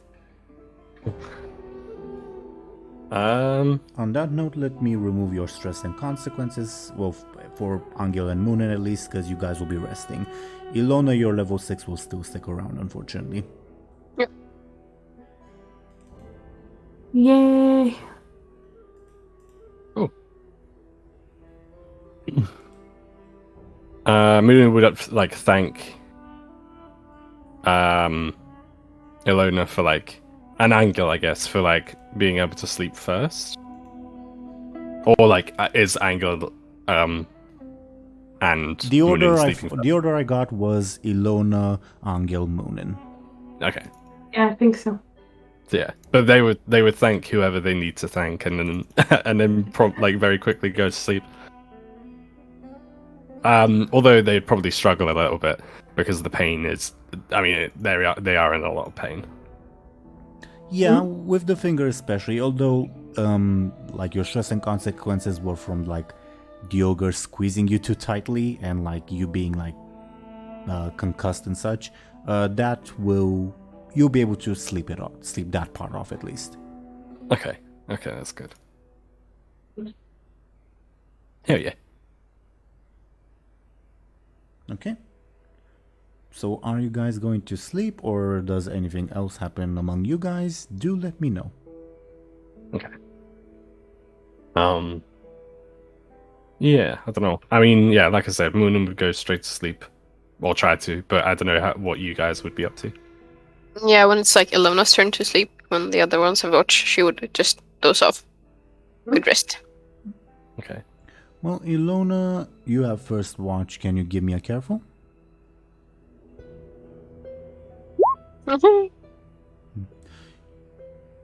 You hear the howling of wolves, but you're not quite sure which direction it's coming from or if it's near. Okay. She would like keep listening for it and try to like notice if it comes closer or if it fades away. Can you give me another careful then? It's just that time will pass. It's coming from the north. It's not coming closer to you. In fact, it sounds like wolves are converging on the north. Okay. Okay. That'll be all that happens during your shift. Nice. Anghel shift. Can Anghel give me a careful? Sure. You're too distracted to really think about anything. Like not think about anything, but Pay attention. Pay attention. That's the better way of saying it. It's up to Anghel what like goes through his mind. It's been a very long half weak, I Yeah, guess. that's for sure. Okay. But nothing will happen to the little camp at the moment. Okay. And Munin's shift? Can Muninn give me a careful? Yeah, of course. There we are. Muninn, you're also feeling distracted for whatever reason. Finger or not. Yeah, and to Anghel and Muninn, it seems like an uneventful camp night, I suppose. As the sun dawns from the east, it's up to you guys which order you wake up in, if you wake up, etc., etc. Munin's awake because Muninn got the last shift. Okay. Mm-hmm. Yeah, Illona would wake up and like it's sunrise and Yeah, the sun is rising, although you guys are in the forest, so you probably don't like see it super well. But it is rising. I mean, I assume Anghel is kind of used to waking up early as well, like with the sun. Well, as you know, a farm or whatever, right? Yeah. You would. So You'd probably wake up earlier than Illona. At least be used to waking up earlier than Illona. okay, so it probably does then. See Muninn on watch. Muninn probably sees you. Muninn would, if no one spoke first, Muninn would say, "Morning." Did they make food? Yes. You and mentioned something. that's a good point. Muninn would say morning and then offer like the food that they made to Anghel and Illona. Nice. Does Illona wake up? yeah. She would also like Yeah. be having an eye on the food. Well, before that, the first thing Illona would see before the food, what looks like this. A chicken with very sparkly eyes, let's say, that's just like staring at you. I think Illona would be like kind of baffled if it's a dream or if it's like reality. She would like kind of greet it and be like, "Hello." Hello. Oh shit! Oh my god. So only Illona seeing this. Pleasure to meet you. Good morning. Who are you? Illona would just like, take for granted that she's streaming and this is like doesn't matter. Okay. The chicken would say, our mistress sent me. Says she's very disappointed in you. So now, whenever you want to talk to her, you talk to me instead. And I talk to her on your behalf. So keep me happy, yes? So you wanna like join us or just are you gonna show up when you want to or what?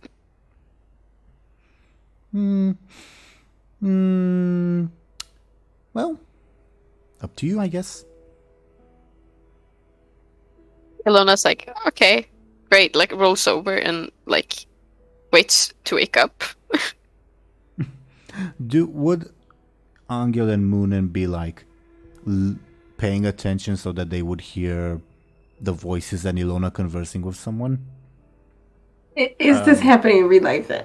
Okay, I was not clear. Is this the real life? It is.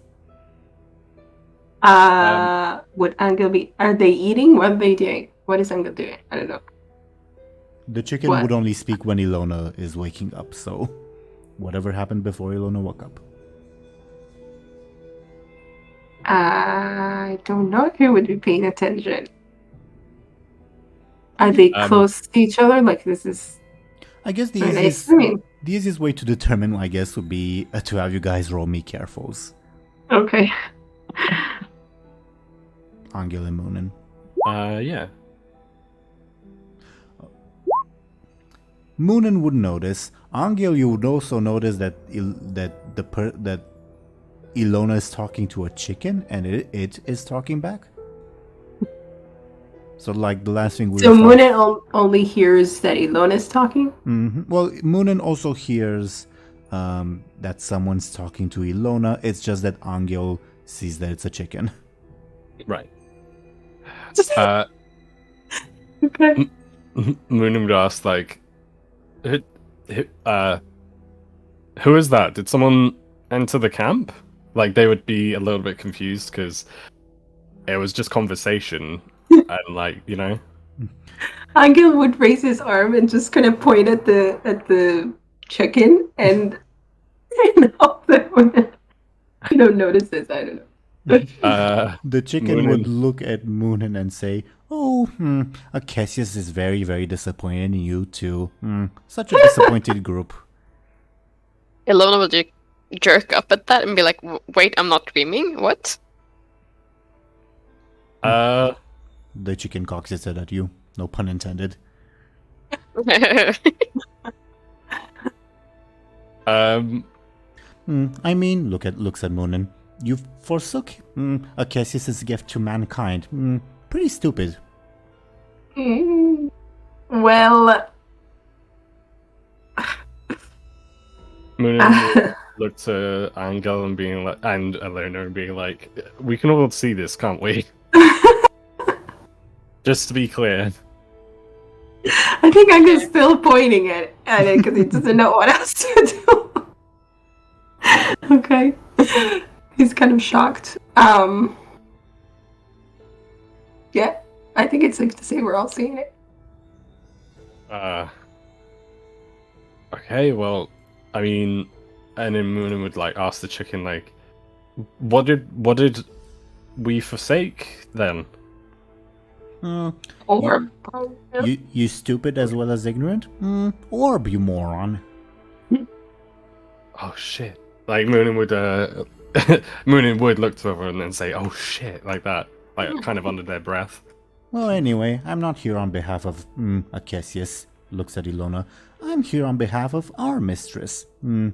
She very, very disappointed in you. Says you're only worthy of talking to me.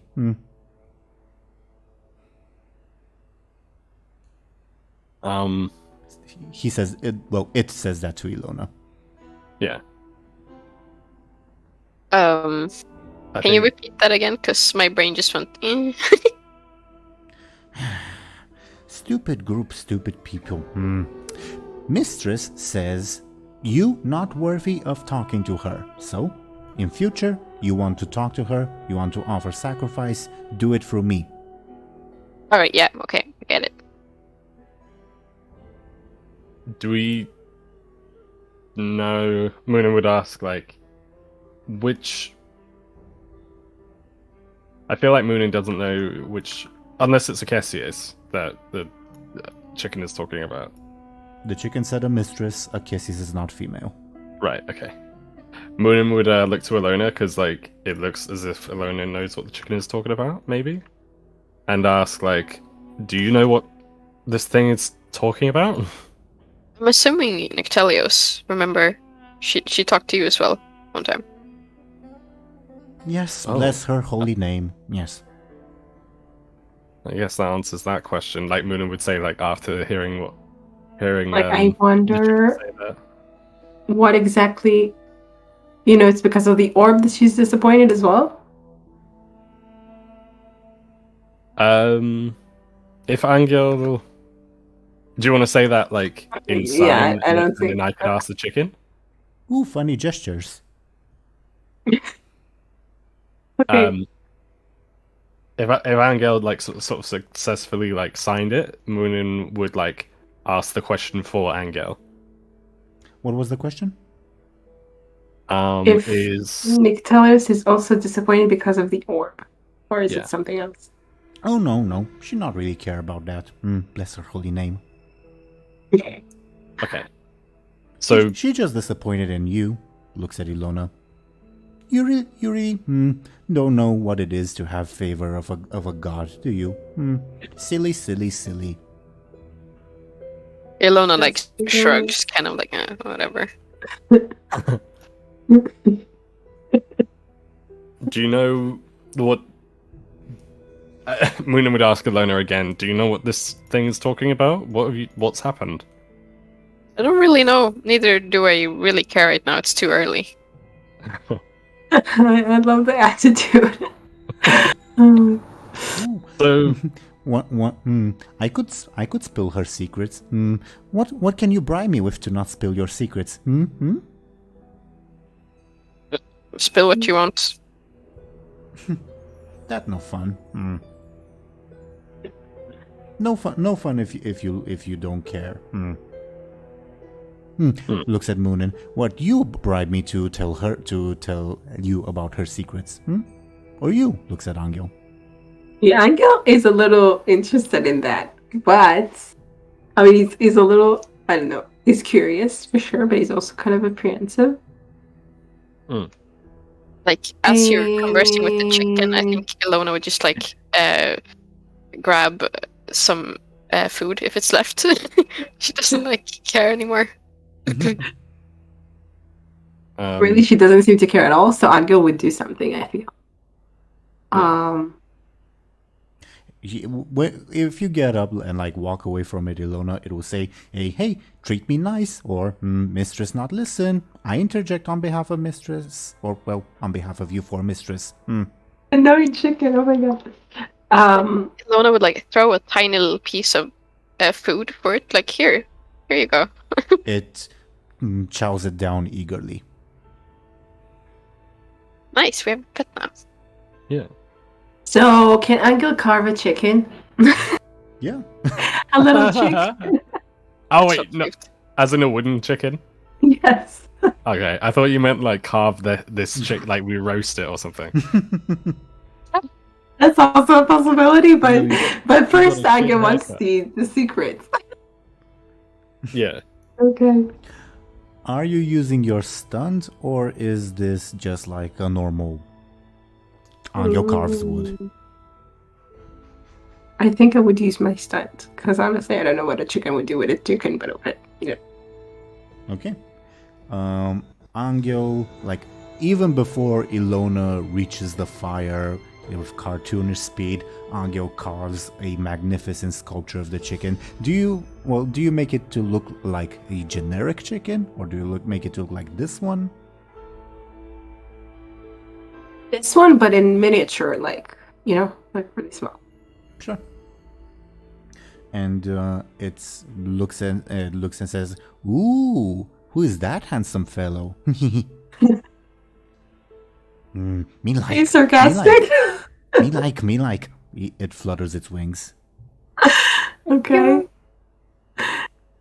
So, like...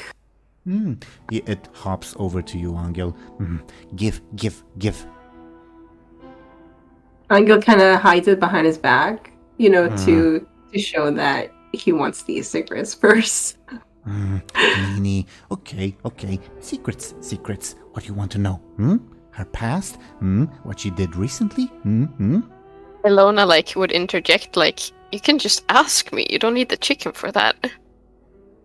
But that's no fun. Better to spill secrets. But they're not secret if I tell them without problem. True, but Anghel doesn't exactly trust Illona. He doesn't know if he can trust her. So the chicken has like this look of shock and potential disappointment, like, oh, I'm not gonna get my wood carving. But I wonder if Anghel's like, to the point that he's going to like defy, like actually ask about Illona from like right in front of her. It's weird. I mean that's what the chicken wants. It's up to Anghel if he wants it. And also, I'm curious what Moninn's doing while this is happening. Yeah. I'm not sure. I feel like Moninn's just watching this happen. Maybe after Illona says like, "Oh, it's not a secret if I tell it," Muninn would ask like, "So go on then." No fun. Well, do you want to know about my past first, or what's the pressing question? Just Anghel nods at the past part.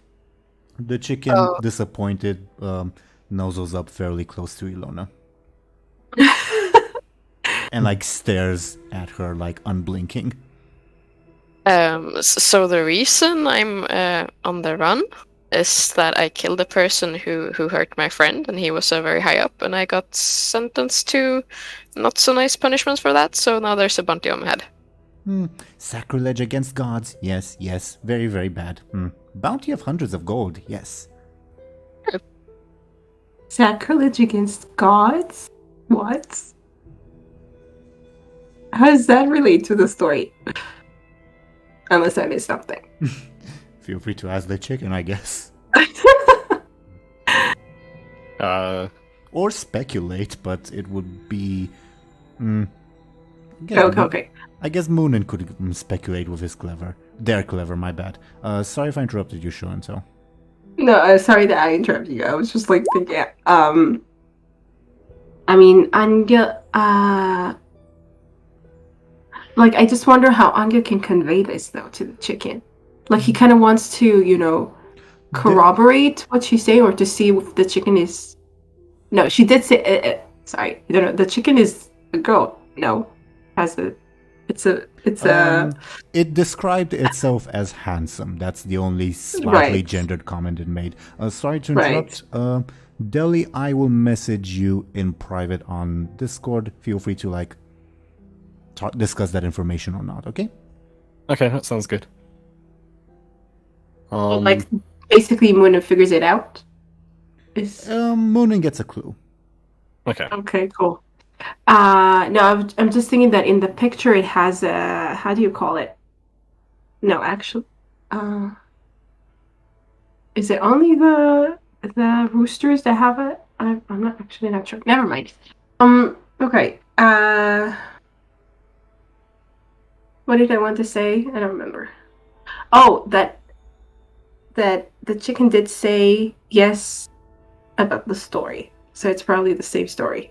Right, it's probably that's what I was wondering, if it was the same story as what the chicken was referring to. He was going to tell us. Yeah, but he seems to not agree, but like concur. I don't know, concur and agree. Yeah. Yeah. The chicken basically said, "Oh, it's even worse than Illona's saying it is." That's the chicken's comment. Oh, okay. So we want to hear more about this. So Anghel, I guess, he offers the chicken statue sculpture. I don't know, sculpture, whatever. Ooh! The chicken flutters its wings happily, and kind of looks at Illona as he's doing it, though, to see her reaction.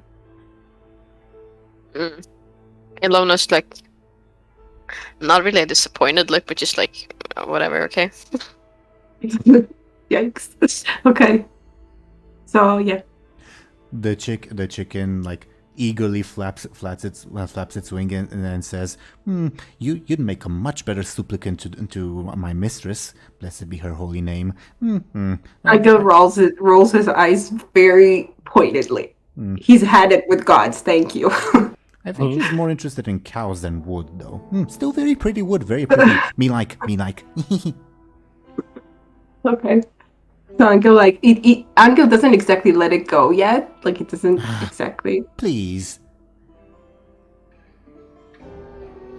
Fine. She killed very, not good person. Well, not good, I mean, not good for her that she killed it. Yes.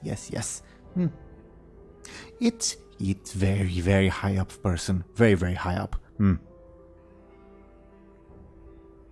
Want to tell more? Looks at Illona. Want to tell who it? Want to tell who it was? Want to tell why it's so bad? Sure. His name was Lawrence, and he hurt my friend, so I could not let that happen. And I don't. Who cares? Tell why important person. Yes. No, why don't you go ahead? Okay.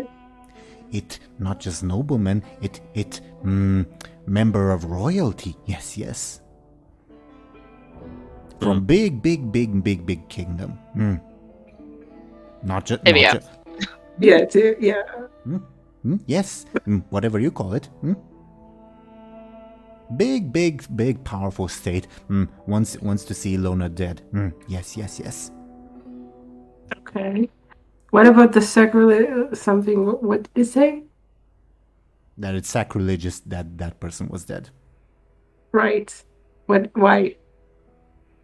Do you convey that question? Yeah, I don't know if he can, but I mean, isn't he supposed to get all the information? I don't know what he's supposed to get. To be fair, Muninn, I sent Muninn the reason as to why, if Muninn wants to clarify it. Yeah, as long as like Muninn would look to Illona before doing it, and like. Ooh, figured something out, have you? Yes. That's why book people are smart. Well, except you dumb. You forgo Gift of Acacius. Very dumb. Well, that wasn't. Muninn would say that, like, about to go into the reason why they don't have the orb anymore, but then it's not very pressing at the moment. And instead just say, like, well, I mean, I could be wrong, but the royalty was also. Am I right in saying that they were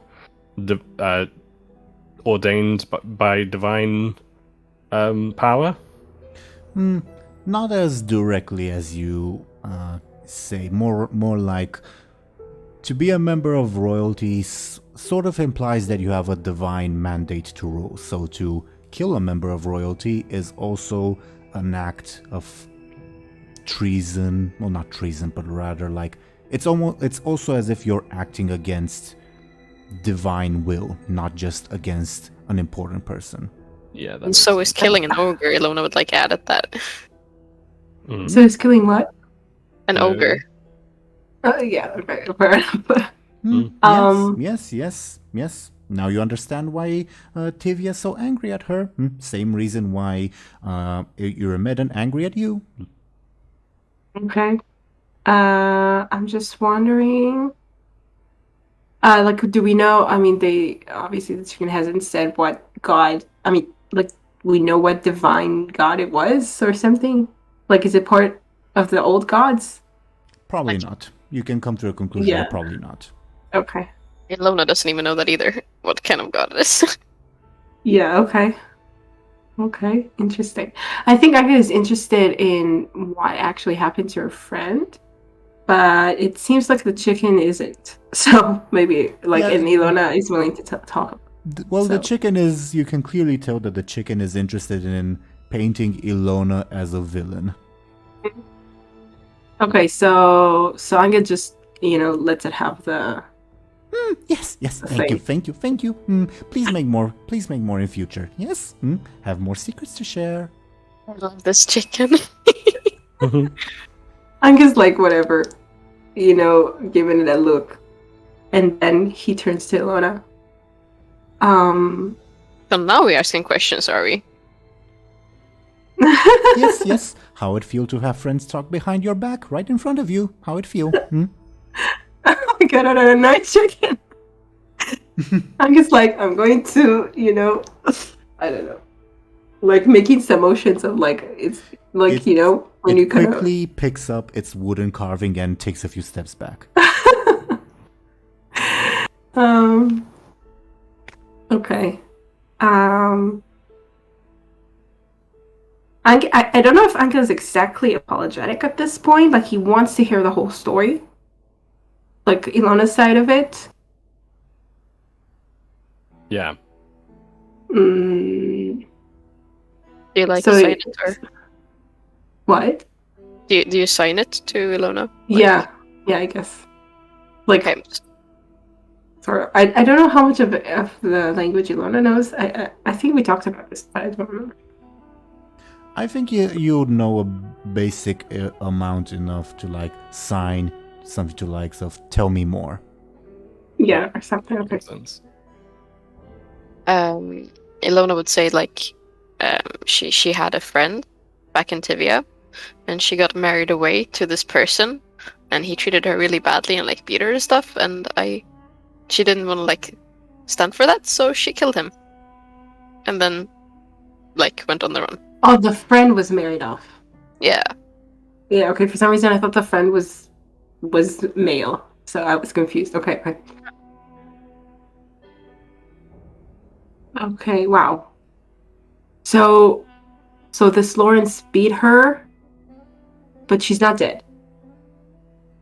Illona, I don't think Illona really knows what happened to her afterwards. Above board, I also don't think Illona knows. Oh, okay. So I just, like, dealt with the problem and ran away. Wow, okay. Really think problem was dealt with that easy? Silly. Okay. Anghel's like... Okay, he's relieved, first of all. Like, it sounds like a plausible story. And I think he can kind of relate to the idea of someone you care about being married off to someone, or not exactly married off, but whatever. He kind of... He can have his own... Parallel. What? Parallel. Analogy. I don't know. Oh, yeah. I mean, I guess he can kind of, like, relate to his... Like, he kind of feels... Yeah. Like, he can... I think he thinks he can imagine what Illona maybe felt or whatever. Even if it's not exactly, but whatever. So... Yeah, I wonder, though, if he can just...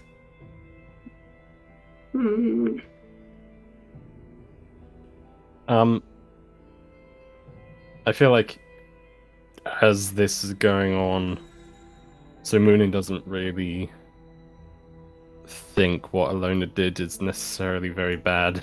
So Muninn's like would try to look as if they're like listening with positive intent, if that makes sense. They're not like standing there scowling or anything. They're just sort of like Judging. Yeah, they're just sort of standing there like listening to what Illona has to say, and like that's it, you know. So I guess the only thing Muninn might ask is, so why didn't you tell us about this before? We haven't known each other that long, and I didn't want to bust out the first thing that if you took my head, that you would get a lot of money for that. Mm-hmm. I mean, I see what you're saying, but I mean... Also, it's like hazardous information, because if you would get drunk or talk about it, like, it could, like, affect you as well. I can see what you're saying, Muninn would say, but then... Us, but also you. Like, if we blurt it out, we put you in danger above all. Yeah. Yeah. Okay. Yeah, Anghel is definitely feeling bad about how he, kind of judged her, I guess. Want to hear about others she killed? Jesus. Above board, I forgot about the others I killed. So this chicken knows more than me. I will say, just for Ashen to like know how to play Illona, the chicken would probably be referring to the actions of our campaign.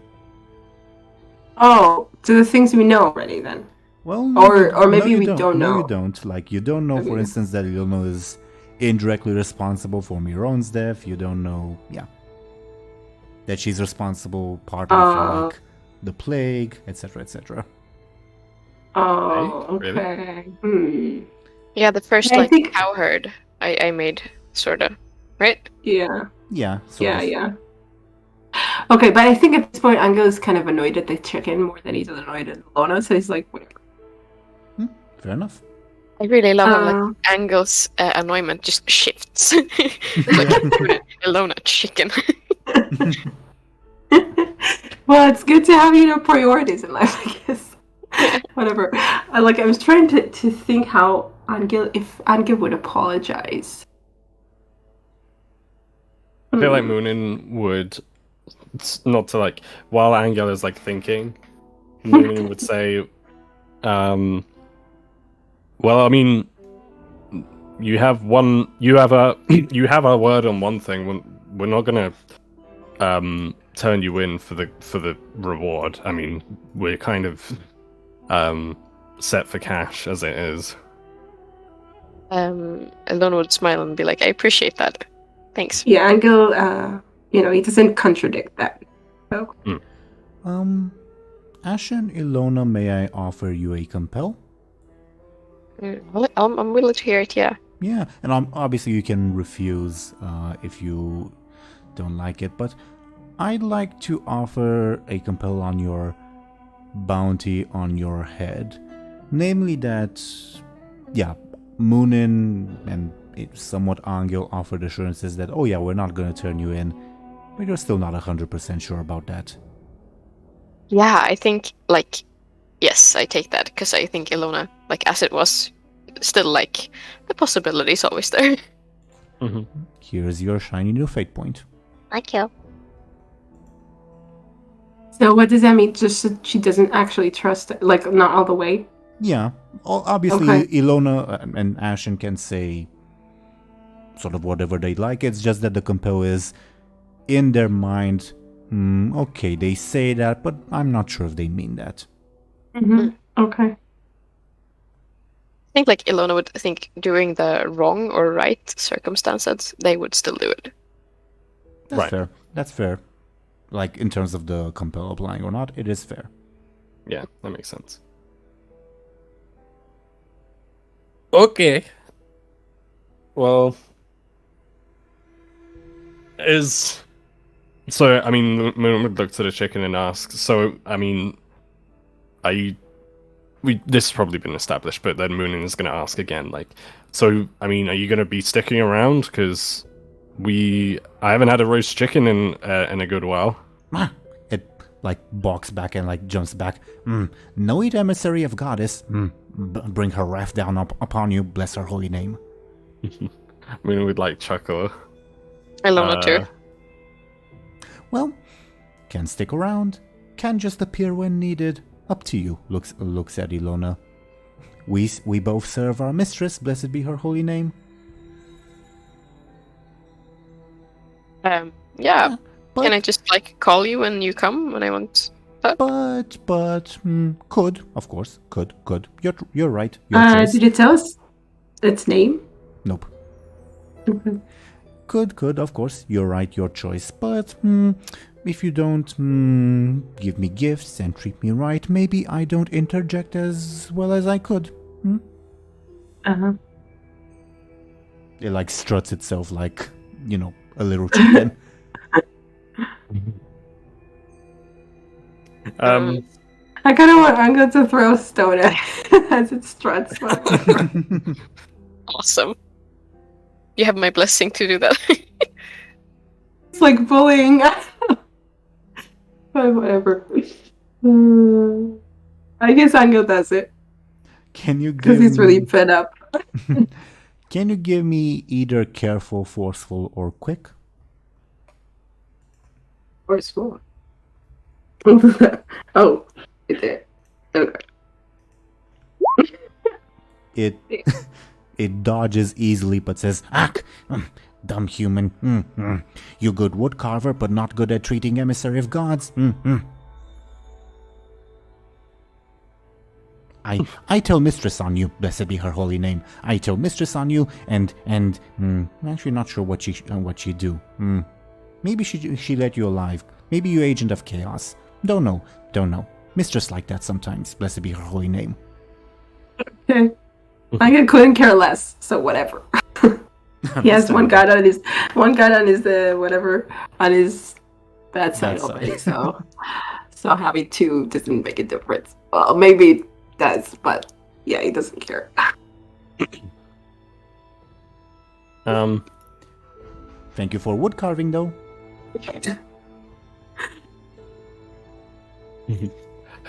Well, Muninn would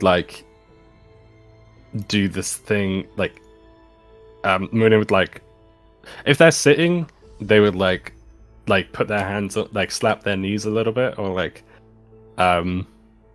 put their hands on their knees and just say well, I mean, we'll call you if we need you. Her choice, not yours. Looks at Illona. What he said. Okay. I do as you wish. And it picks up its like wooden sculpture and starts strutting away in a random direction. Okay. I think Anghel kind of looks as it, follows it with his eyes until I don't know what. Like, does it just disappear or just keep walking? Well, you guys are in the middle of a forest, so just like going behind a tree is enough for it to vanish. Okay. Right. Well, until it does, Anghel looks at it, I guess. I think as soon as it disappears, Muninn would look over and be like, "What the fuck was that all about?" Illona's like also like kind of flabbergasted, like I don't even know. Yeah. Muninn would ask Illona, like, "Are you okay?" Yeah. I'm good. I just thought I was doing it first. It was very trippy. Yeah. You did seem a bit nonchalant about it, like Muninn would say. Well,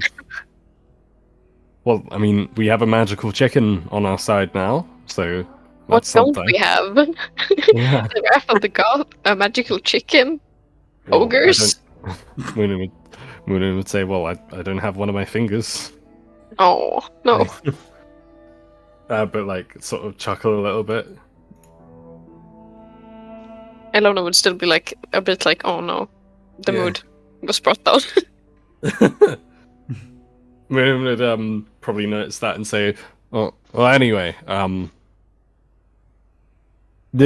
as like Muninn would like offer the food to both of them because I don't think they picked it up or whatever or had any of it, either of them."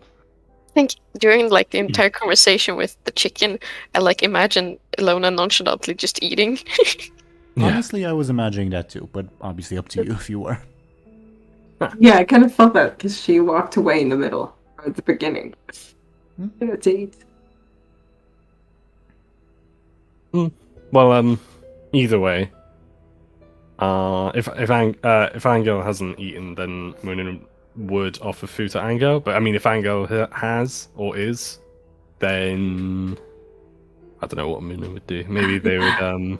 Anghel accepts the food. I don't think he has eaten. Above what I think he has before Illona woke up, but Oh, okay, yeah. I wasn't sure about the timeline, Oh. I wasn't sure if that happened or not. But yeah, that makes sense. So I guess he did it. I guess we all ate. Fair enough. So what are we doing? Like, we kind of decided to, wait for nightfall, right? So why are we doing this? I think what we're doing. it's currently dawn. First day. Yeah. Yeah. I think what we're gonna and correct me if I'm wrong, but I think what we're gonna try and do is Make the armor, the shield that you talked about. yeah, Muninn could bring that up in a second because they haven't done it just yet.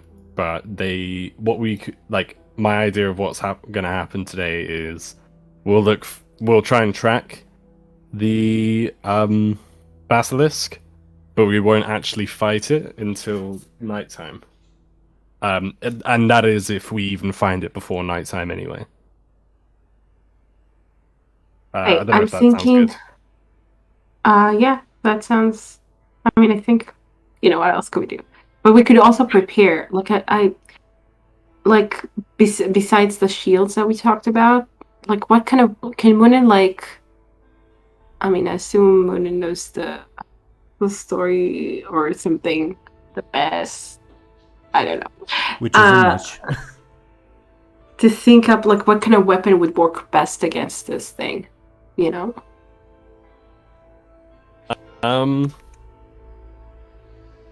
I'm kind of imagining like with a shield, I'm kind of imagining a sword, but we don't have that. Yeah, that's true.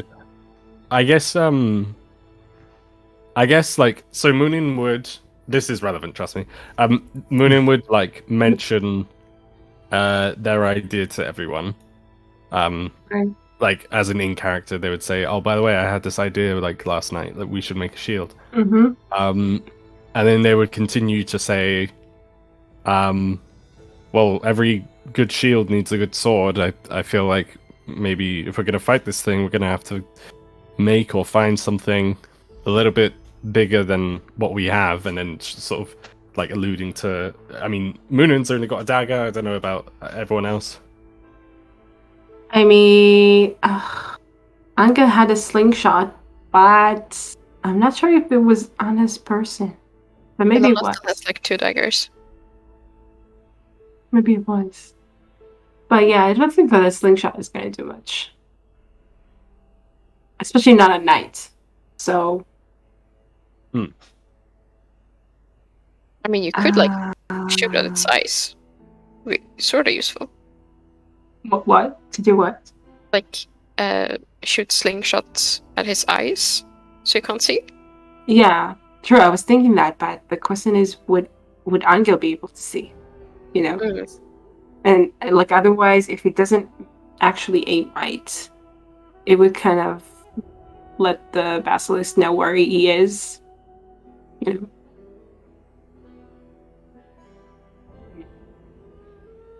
So yeah, I don't know.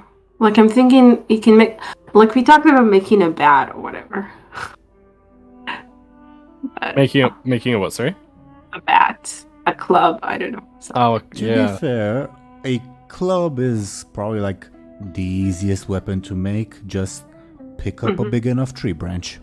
Right. He did use that before, but he didn't keep it, I think. I mean, you're in a forest, Yeah, and plenty of trees have been felled by the ogre. that's true. But I'm trying to think of like ways of making it like more useful. Maybe we don't have anything, do we? Except food, except wood and stones, maybe. You have your daggers, and Anghel has a sling. I guess we could probably. Sorry if I'm repeating anything, but I guess we could like make like a massive spear, or like not like massive, but like we could make spears between us, like because that has way longer range than daggers, right? So like we could carve, we could get like strong enough branches, and then carve the ends off with our daggers. And in my head, with the dagger ends. yeah, Good idea. in my Yeah, head, I it was is a good thinking idea. like, thanks. Because I was thinking, like, I mean, we don't have metal of any kind. What are we gonna do? Yeah, but we have our daggers. So Yeah. in my head, I was thinking of Teeironor, like you sort of know this or whatever, or I hope you would anyway. There's this there's like a World of Warcraft cinematic. Oh, the Mr. Pandaria one. Yeah, I got the image of what you were thinking. Yeah. Yeah, but I immediately thought of that before thinking of the idea. If that makes sense, I don't know. But yeah, Above board. that we'd have long range with spears. Do we have rope or something that we can tie it together? Dely was talking about basically like taking a stick and sharpening the end of it, not necessarily tying something to it. But if you want to tie your daggers to the stick, that would be a different question. Yeah, interesting. Like, I guess we do have like, I mean, like, I don't know, like. I was kind of like imagining like vines or whatever, but I guess we don't really have that. Like tree, like in a forest. Yeah. Do we have? I don't know. Well, sharpened wood would still be good. Mm-hmm. Yeah, that is definitely something that we could do. Can one of you? I leave the choice up to you. Roll me a careful with the other two assisting, and according to your roll, I'll create an advantage that you can use whenever you use those sharpened sticks. Sounds good. I'll be assisting because I always roll shit carefuls. So which one of us? I can assist you if you like. Okay, I just hope. I mean, sometimes I roll really badly too. Well, Anghel is the woodcarver, though. That's true. Okay. Can I say before you roll, it might be. I rolled. That's okay. It's still relevant even after the roll, probably. I was gonna say it might be also a good idea to like not just make one each for us, but like some to throw as well. Yeah.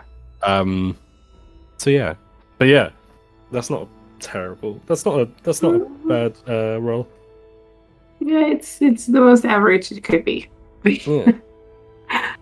Before I reveal what it entails in terms of the advantage, Show&Tell, would you like to spend any fate points to improve the roll? Yes. Sorry, not to encourage. Let's do it. But I wonder if I have. You literally have something. an aspect about carving wood. Yeah. Oh yeah, sure. Let's do that. Yeah. Well, it's finally something is coming in handy. Honestly, fast paced.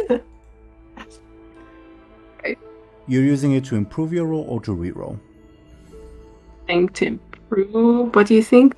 Like, what do you guys think? Well, you got the most average of possible rolls. Yeah, I think it might be a good idea to just improve your roll Improve. Yeah, I was because thinking that it could too. always be worse. It could definitely. Okay, so yeah, improve. Okay, then you will get an advantage of 2 charges that you guys can use whenever you use these sharpened objects. Do you guys have a title for this advantage?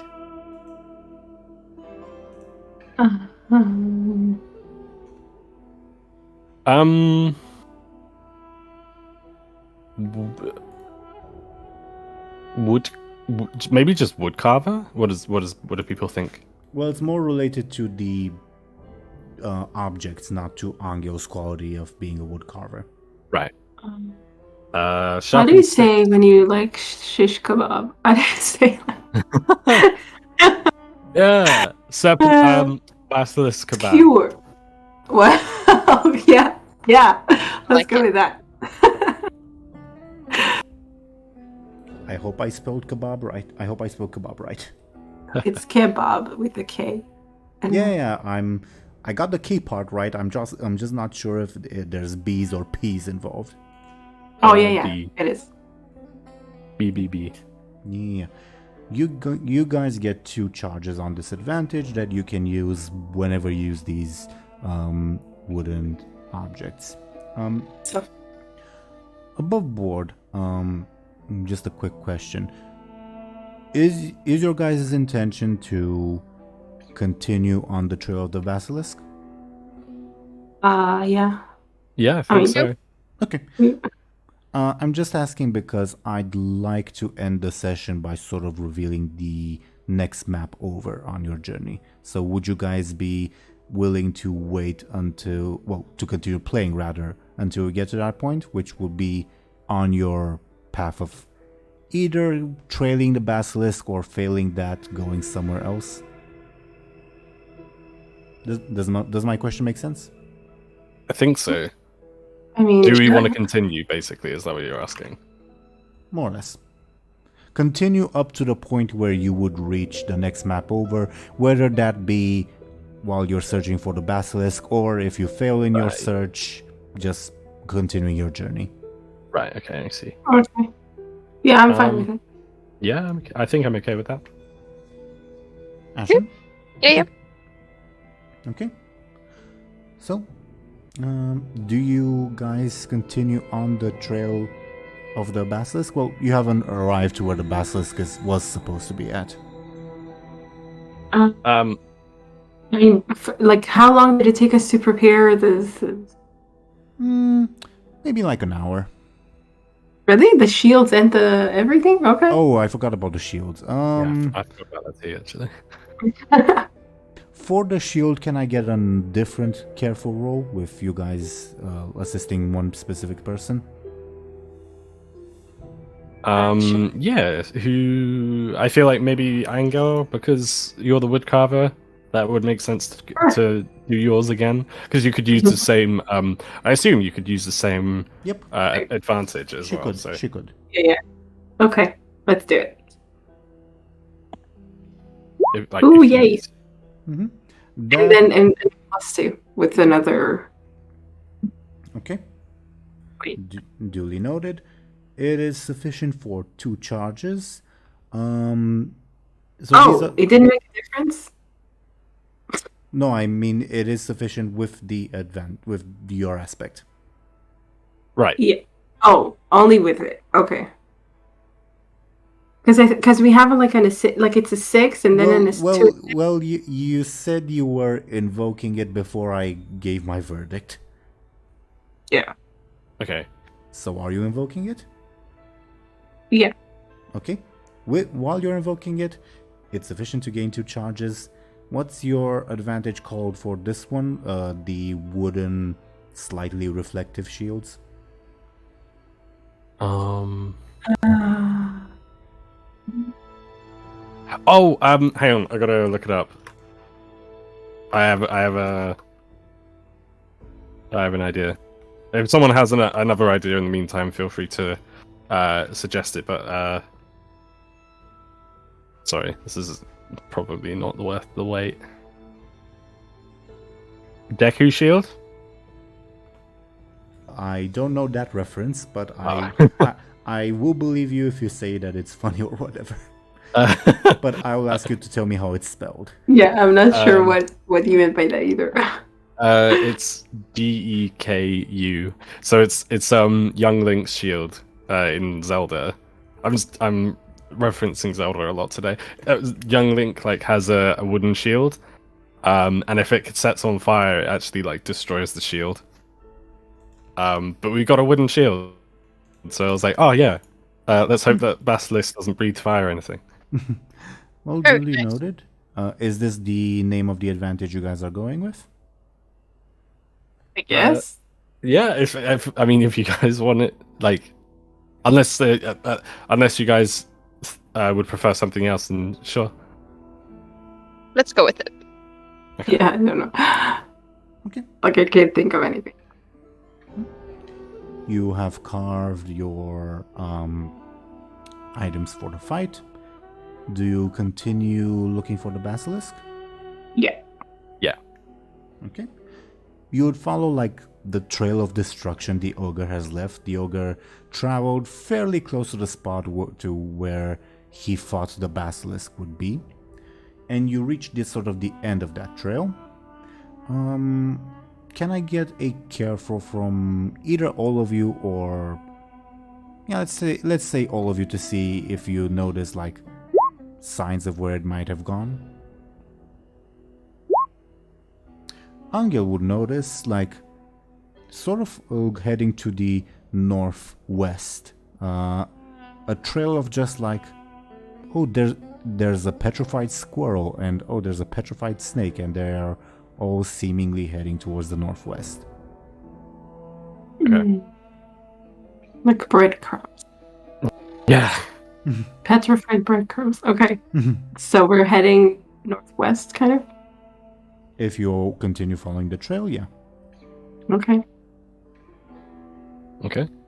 Well, I will say, based on your roll, Anghel, especially because you got a pretty good roll, it almost seems like the basilisk is heading in a specific direction. It's not just wandering like a random beast.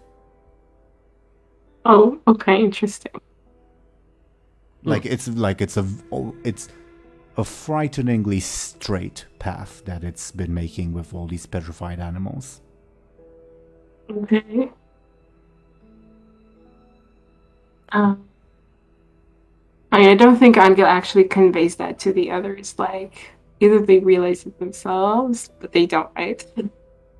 I don't know. Because for now, I don't think it's very relevant. I don't know. Sure. Muninn would also eventually notice the petrified animals. Illona would only notice after they are pointed out. Okay. Okay. Do you guys continue on the trail? Mm-hmm. But carefully. Yeah, very cautiously. Yeah. you would continue on, and it seems that this thing has been walking for quite a while. Like, it's a long trail that it's walking. Like, probably like 2 hours will pass until you reach like a landmark or something like that. Yeah. Right. Do we take breaks every now and then? I mean, Up to you guys. just narratively, so we wouldn't be totally exhausted. Oh, also, I wanted to ask, like, what time is it around now? When you guys like got up to like, oh, let's start looking, it was like probably 7:30 a.m.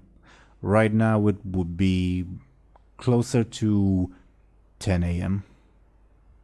Oh, wow, still very early. Okay. So I guess we could take some breaks every now and then, right?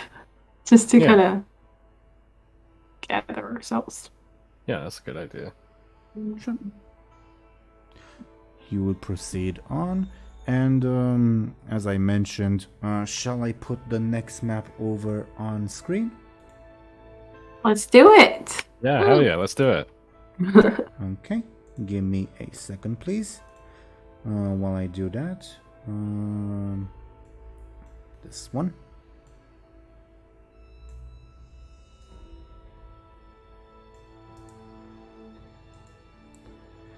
And you guys are around this point.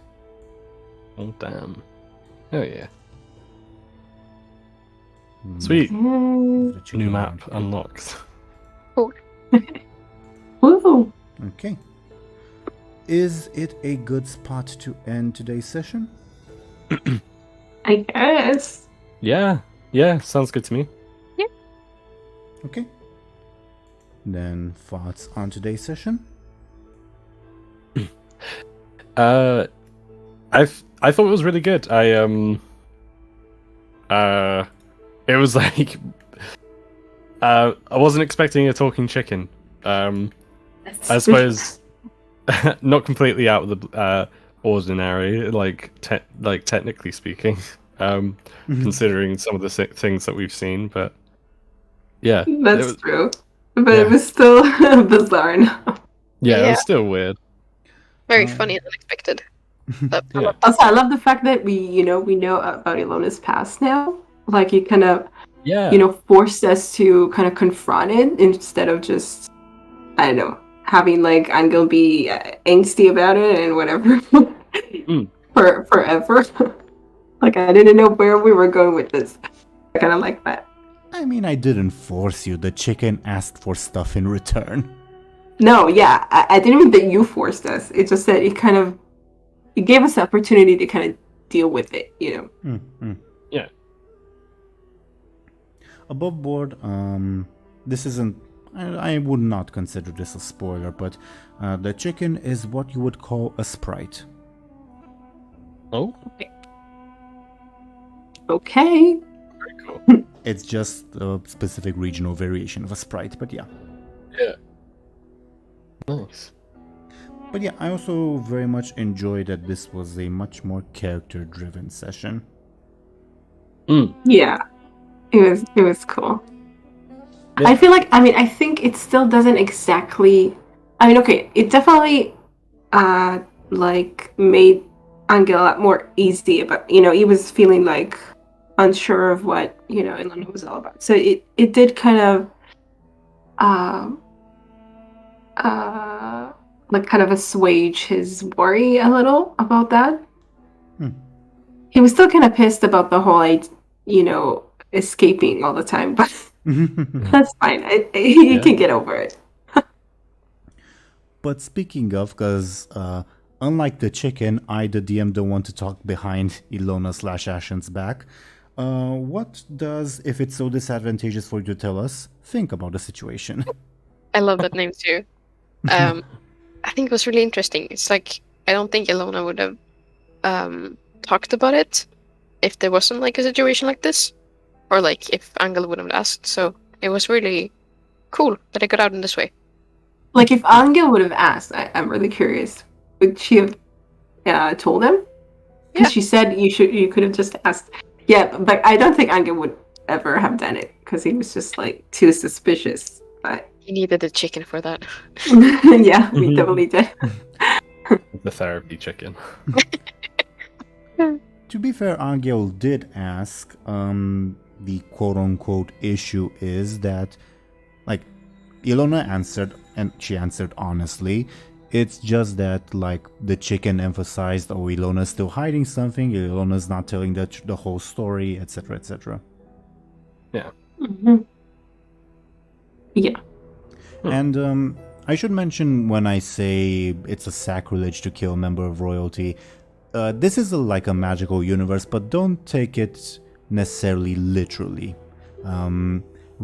This is more like What they believe or something? yeah, more like, say, propaganda, let's say, although that's a very anachronistic term. Like, if you hurt a member of royalty, since royalty is ordained there by divine will, it's as if you're acting against divine will itself. Mhm. Right. Exactly. It's like, yeah, it's basically the way that you're kind of protecting royalty or whatever. Like Yeah. you don't want to get involved in whatever with gods or whatever. I should say this is a magical universe, but I'm saying don't take it necessarily literally in this case, just because the freaky shit you guys are encountering is fairly new. Like, it's related to more like the orb and stuff like that. There aren't, at least as far as you know, cases of like, oh, I killed a king and I don't know, I got struck by lightning or something. Yeah, fair enough. Yeah. So the chicken was just like, I don't know, whatever. It was just making us, like, obviously, you said he was trying to vilify Illona, but like, Yeah. but it was using, like, it was basically using the propaganda without, just whatever. Like, he didn't really believe in it or anything. It Right. did not say something that was false. It was just rewording it to make it sound worse than it was. Right. Okay.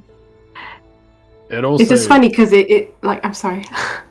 It's okay. You go. I just wanted to say because it works for like an actual god, or Right. it's like related to that. So like it's funny that it would bring up this whatever propaganda thing, or whatever. I mean, the god it serves is literally the god of chaos and disorder. Okay. Sorry, Deli. Go ahead. No, it's okay. Go ahead. It's all good. I can't remember exactly what I was gonna say, but I was gonna say it's kind of basically it's trying to like it's kind of fell on deaf ears. Is that what I'm trying to say? Like the chicken was trying to make Illona look bad, but we kind of ended up just sympathizing with her, or empathizing with her. Yeah. So Like- it's kind of like it's funny how it just like the opposite of what the chicken wanted happened.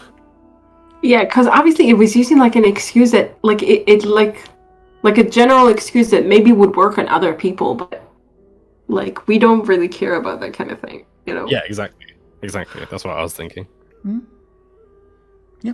So yeah, no, it's interesting though because it would still like it. It would make sense that it would try to do that. And it is like big news that, oh, you're like with a potential regicide in your company. Not actually, but Right. yeah. True. Yeah. Yeah. The cat is out of the bag. I mean, I don't know. It's just fun that we know. At least, well, Not fully this though. part Not fully though. Yeah, there's still plenty of stuff you don't know about Illona's actions. about the past, or Like, no, From the campaign, right? yeah. From the campaign, but I also mean, Ashen, we haven't really talked in detail about Illona's backstory, but if you want Illona to have done some messed up shit, do let me know, I guess. Okay. Like, at this point, Not even Illona knows what she did. It seems like. Yeah, it's like, okay. Supervillain, I guess? No? Yes? What? Mhm. In that case, the chicken will try to like manipulate the discussion to say, "Oh, she's killed so often she doesn't even remember all the time she's killed," Oh, which is partly Yeah. true, I guess. Yeah. to be like sort of That gaslit works. and to be like super evil. very, very cheeky. But yeah, I genuinely really enjoyed this session because character sessions are always some of the most interesting, I think. I view tabletop game RPGs rather, and like our game, more like me telling a story together with you guys rather than me throwing you in an arena, let's say, if that makes sense. Mm. Yeah. Yeah, that makes sense. And I view your characters and your participation as players as very, very important parts of the story we are building. If that makes sense. Yeah. Yeah. That makes sense. Yeah. Okay. I also really like the parts that focus on character. You know, I don't know. Hmm? And character dynamic, I guess. I agree. And yeah, I love the like casual destruction you guys are causing. Like, oh yeah, the ogre, go get a cow from that village, and like you heard like screams of pain and clubs smashing, etc. And that village kind of deserved it. Okay, maybe not. I But- mean, we should really do like a head count of like of the villages you guys have passed through, how many you have destroyed and or damaged. That's also why That's it feels like so not. weird. I think most of them actually. It feels so weird, like the chicken tried to paint me so bad when like all we do as a group is just chaos anyway. Yeah, we kind of are like anti-heroes, aren't Yeah. we, really? Alright, for sure. I mean, and it's not like we really intend it, though. We don't think of ourselves as anti-heroes, I feel. But we kind of are. No, it's more of apathy, I guess. Yeah. Yeah. Well, that's kind of the worst, you know, when you don't actually care and you let things happen. Yeah, looking at the map, Ampho, Anghel's home village is messed up because of you guys. The second village over, I will not reveal its fate because you guys wouldn't know. The town is going through a plague. That's not really your guys' fault, to be fair. Then there's the Roofy village, which you guys haven't really interacted much with. Then there's the Mosquito village, which you guys have spread plague to. Then there's the village you flooded. Then there's the village you've avoided. The village that, because you guys unveiled magic to the world, got massacred by a different ogre. Yeah, and then there's this last village. So the vast majority of them have been messed up by you guys. Yeah, what can you do? This isn't, by the way, an unimportant trade route, so just like a big swath of land has just been like destroyed by you guys indirectly. It's hilarious when you think about it like that. Like, we're just making our way. Okay. Yeah, it's funny, I guess, how that works. Anyway, any other thoughts for our viewers before we go into our shoutouts? I don't think so. Not for me. Yeah, I don't think so. Okay, the dice decided that we are apparently gonna go in the exact same order that we started with, but I slightly got ahead of myself. Thank you guys for watching and listening to us.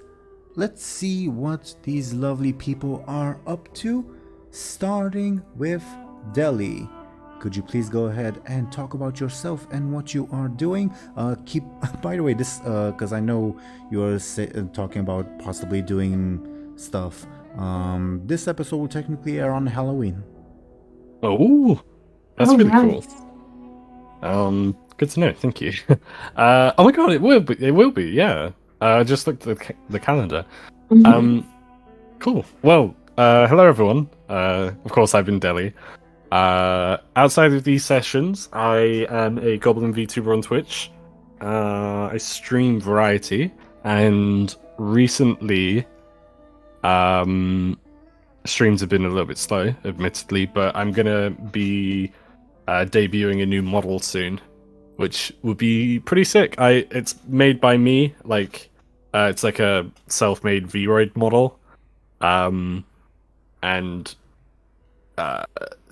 if it's I'm really excited. I've been meaning to commission one for like a year now, so that someone else could make it for me. And then I just looked at like the software to make the models, and I was like, do you know what? I may as well just make it myself. And I did. So, That's awesome. Yeah, It's so thank cool. you. So I'm really excited. So if you wanna, I'll be posting about it on my Twitter. And as far as Halloween goes, I'll probably be doing a Halloween stream. So yeah, feel free to say hi. Awesome. Thank you very much, Deli. Do check them out. Next, according to the dice, we would have Ashen, because again, the dice decided that we're going in the exact same order as the introduction. Ashen, are you with us? Yes, I am. I'm Ash, and you can find me on Instagram where I sometimes draw stuff. A bit of like everything that I like. And sometimes I take commissions as well and like prompts. So check me out there if you're interested. And she does a wonderful job of them. Thank you very much, Ashen. And next, we would have Show&Tell. Could you please go ahead and talk about yourself and what you're doing? Yes, hi, I'm Show&Tell. I have a YouTube channel on which I react to anime mostly. I just uploaded the reaction to a Demon Slayer movie, and it was really awesome, so there's that. I also do streams I try to do them every week. And I also have an Etsy shop. Oh, yeah, and you could I also do commissions, but yeah, but the Instagram is a whatever. I don't know, but whatever.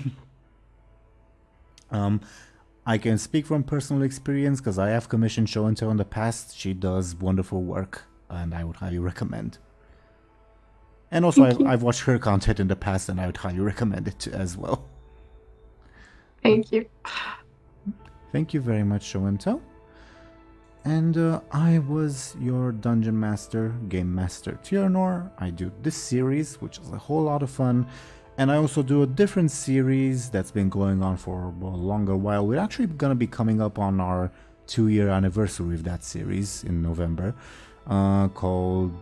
Season 1 was called The Ephemeral Orb. There's a playlist on my channel that I would recommend for a different group of lovely people. But other than that, thank you once again, dear viewers, for watching and listening to us. We'll see if we'll be back next week or not. I'll discuss it with the players in private, but I'll let you all know on Twitter if we're gonna have to reschedule for whatever reason. But thank you once again for watching, and we'll see you when we'll see you. Goodbye, everybody.